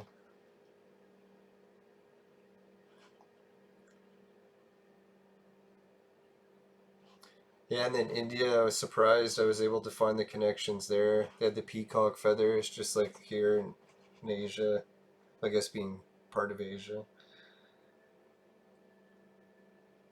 Then, yeah, they had the sacrifice symbology, the multiple arms. I don't know if you notice what that's all about, but when you check the First Nations one, they had them spinning. So the spinning would be multiple arms while you spin. So now you start to see why the multiple arms were put on it. Oh yeah, and then why horned statues to depict demons. It's because once you use this ritual, you had the power of either the bull or you had the power of the other side, the bird, which was the wings, like, you know, the angel feathers. So you could have the power of either from doing this ritual. I guess maybe this is trying to depict that King Tut was harnessing the power of both, the power of the angels and demons. I don't know.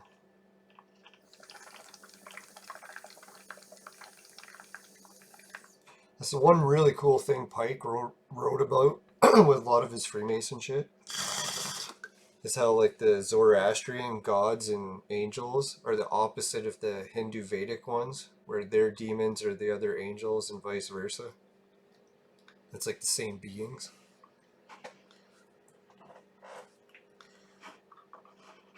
I guess it's like the old saying goes, like one person's terrorist is another person's freedom fighter or whatever. Depending which side of the war you're on. Fuck. Alright, let's see.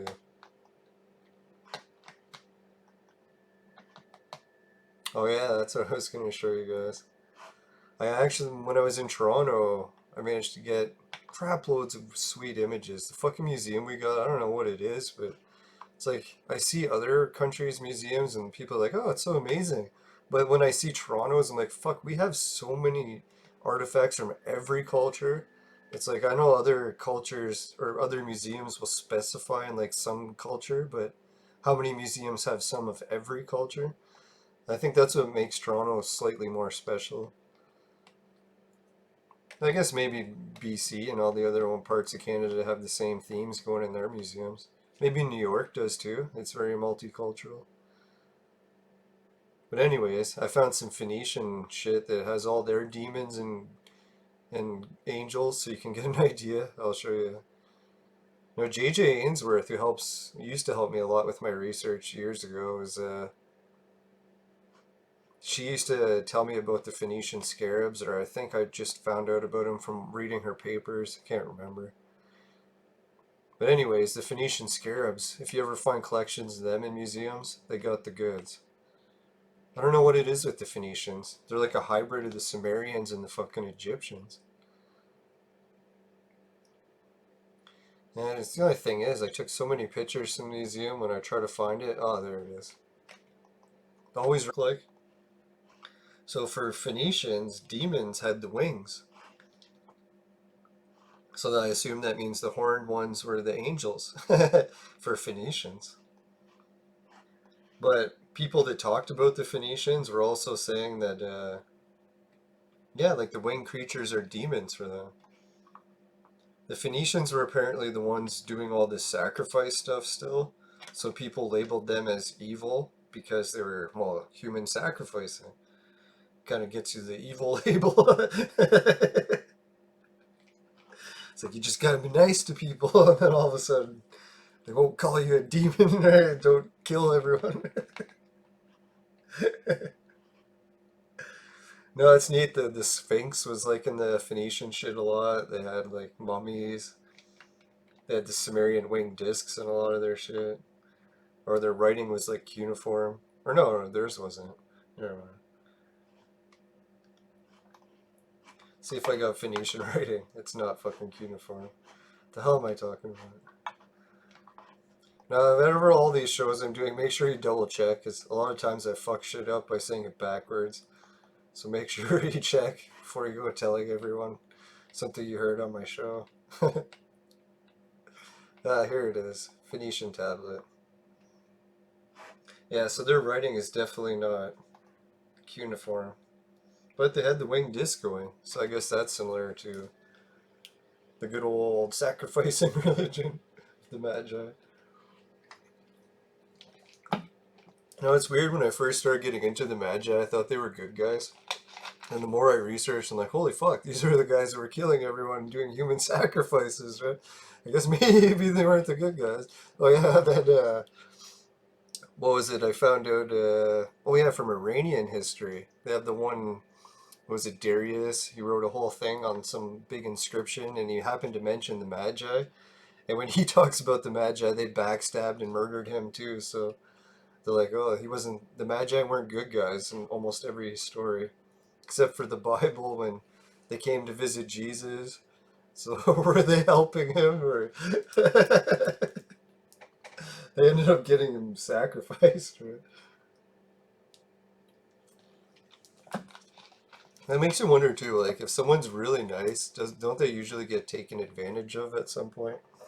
So if Jesus was the nicest guy ever, it's like wouldn't he be taken advantage of in like the worst way possible? Shouldn't laugh, that's horrible. Uh, Earth for today because I don't have any more resources. My computer is getting pretty lagged down. So I'll finish up the maps and just show off some more Phoenicians. We had like the mummy caskets going on, Sphinx stuff. Phoenicians are pretty cool. Phoenicians were popular for the color too, so maybe they made it from both. The rose one wouldn't last as long though, I think that's what it was. Yeah, here's the Phoenician scarab. You can see they have the winged disc symbology, even with the sacred tree. Excuse me. Oh, my favorite Phoenician thing too. Where is it here? That if they took a boat from one end of their empire to the other, it was farther than making it across. So the ocean. So it's like, pretty sure if they could make it across their own empire, they could make it across the ocean, right? It's like 100 miles less. And I think what it is too is there's islands halfway. What is it, the Azore Islands? So you wouldn't actually even have to go that far. You could stop halfway, restock. And the Phoenicians on their bloodline, they connect back to Noah, according to what is it, the Freemason biblical stuff, the Irish Bible, the LGE history. Then you check it, and the Phoenician boats were very similar to the Vikings. That's all supposed to be the same bloodline that connects back to Noah in the LGE history. I don't know, it seems pretty fucked up, a lot of coincidences. To be that good at shipbuilding and be related to the Phoenicians and Vikings and Noah.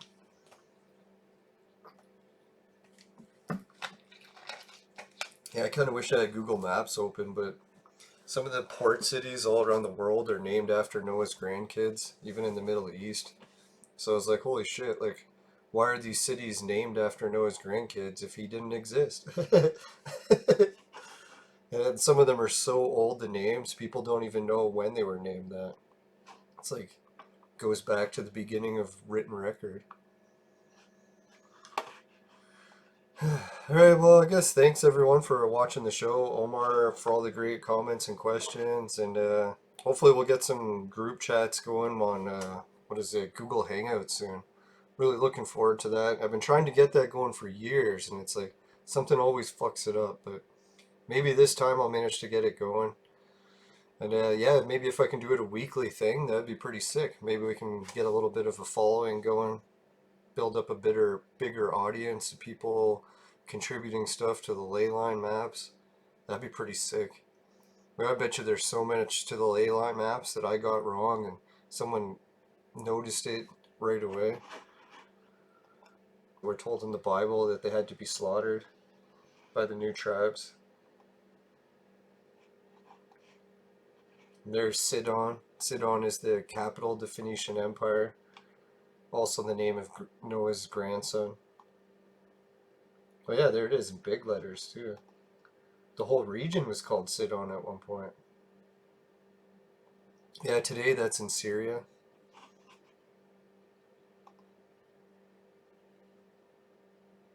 Yeah, so it's weird, eh? It's like, I guess maybe when the red-haired giants all got slaughtered and kicked out of that area, and that's when the modern day Syrians moved in.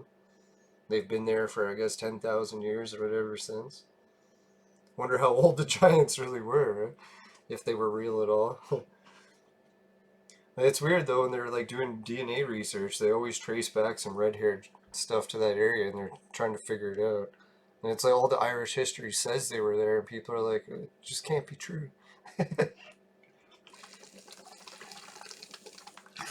Or like they have, what is it, Scottish or Irish princesses or whatever that were married to pharaohs, if that was ever true.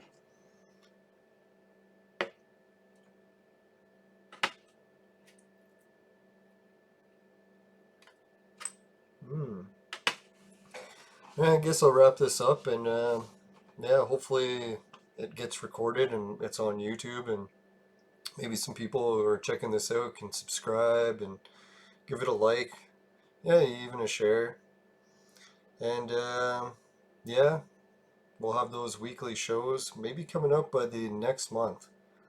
I've got a new internet hub and everything I'm hooking up, so I might be able to pull it off soon. The one issue I'm running into is I got a whole bunch of roommates, and whenever anyone's using the internet, then I'm pretty much not going to be able to stream because the bandwidth is getting scarce these days. So yeah, I guess wish me luck, and hopefully we'll get the shows going. And thanks for checking out the ley line research. If anyone wants to post links in the comments below about different ley line research they've came across, I know I found quite a bit of them since I started making it. It seems like there's researchers doing it all over the world, and everyone's got slightly different maps. So I bet you we could all pool them together maybe and get some pretty wild maps going on Google Earth. Like maybe we should have a layer for every single person's map, and then we could turn them all on at once. That'd be pretty fucked.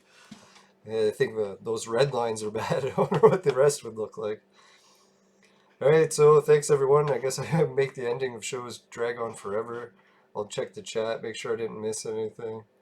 Yeah, giants stink really bad. Yeah, thanks for all the comments in the chats, guys. I'll try to finish reading all of them. Oh, it's the disc is Saturn. Yeah, I was wondering if there's a Saturn connection to that too, because the wing disc looks so much like Saturn, right? All right, cool. All right, thanks guys, and have a good night, and take care. Make sure to stay safe, and we gotta follow all the rules until I guess everything is back to normal. Hopefully. All right, see you later. Take care.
What the hell? Why is there still 2 people in here?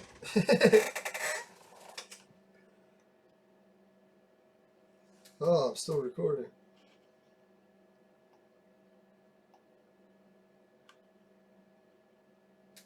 Yeah.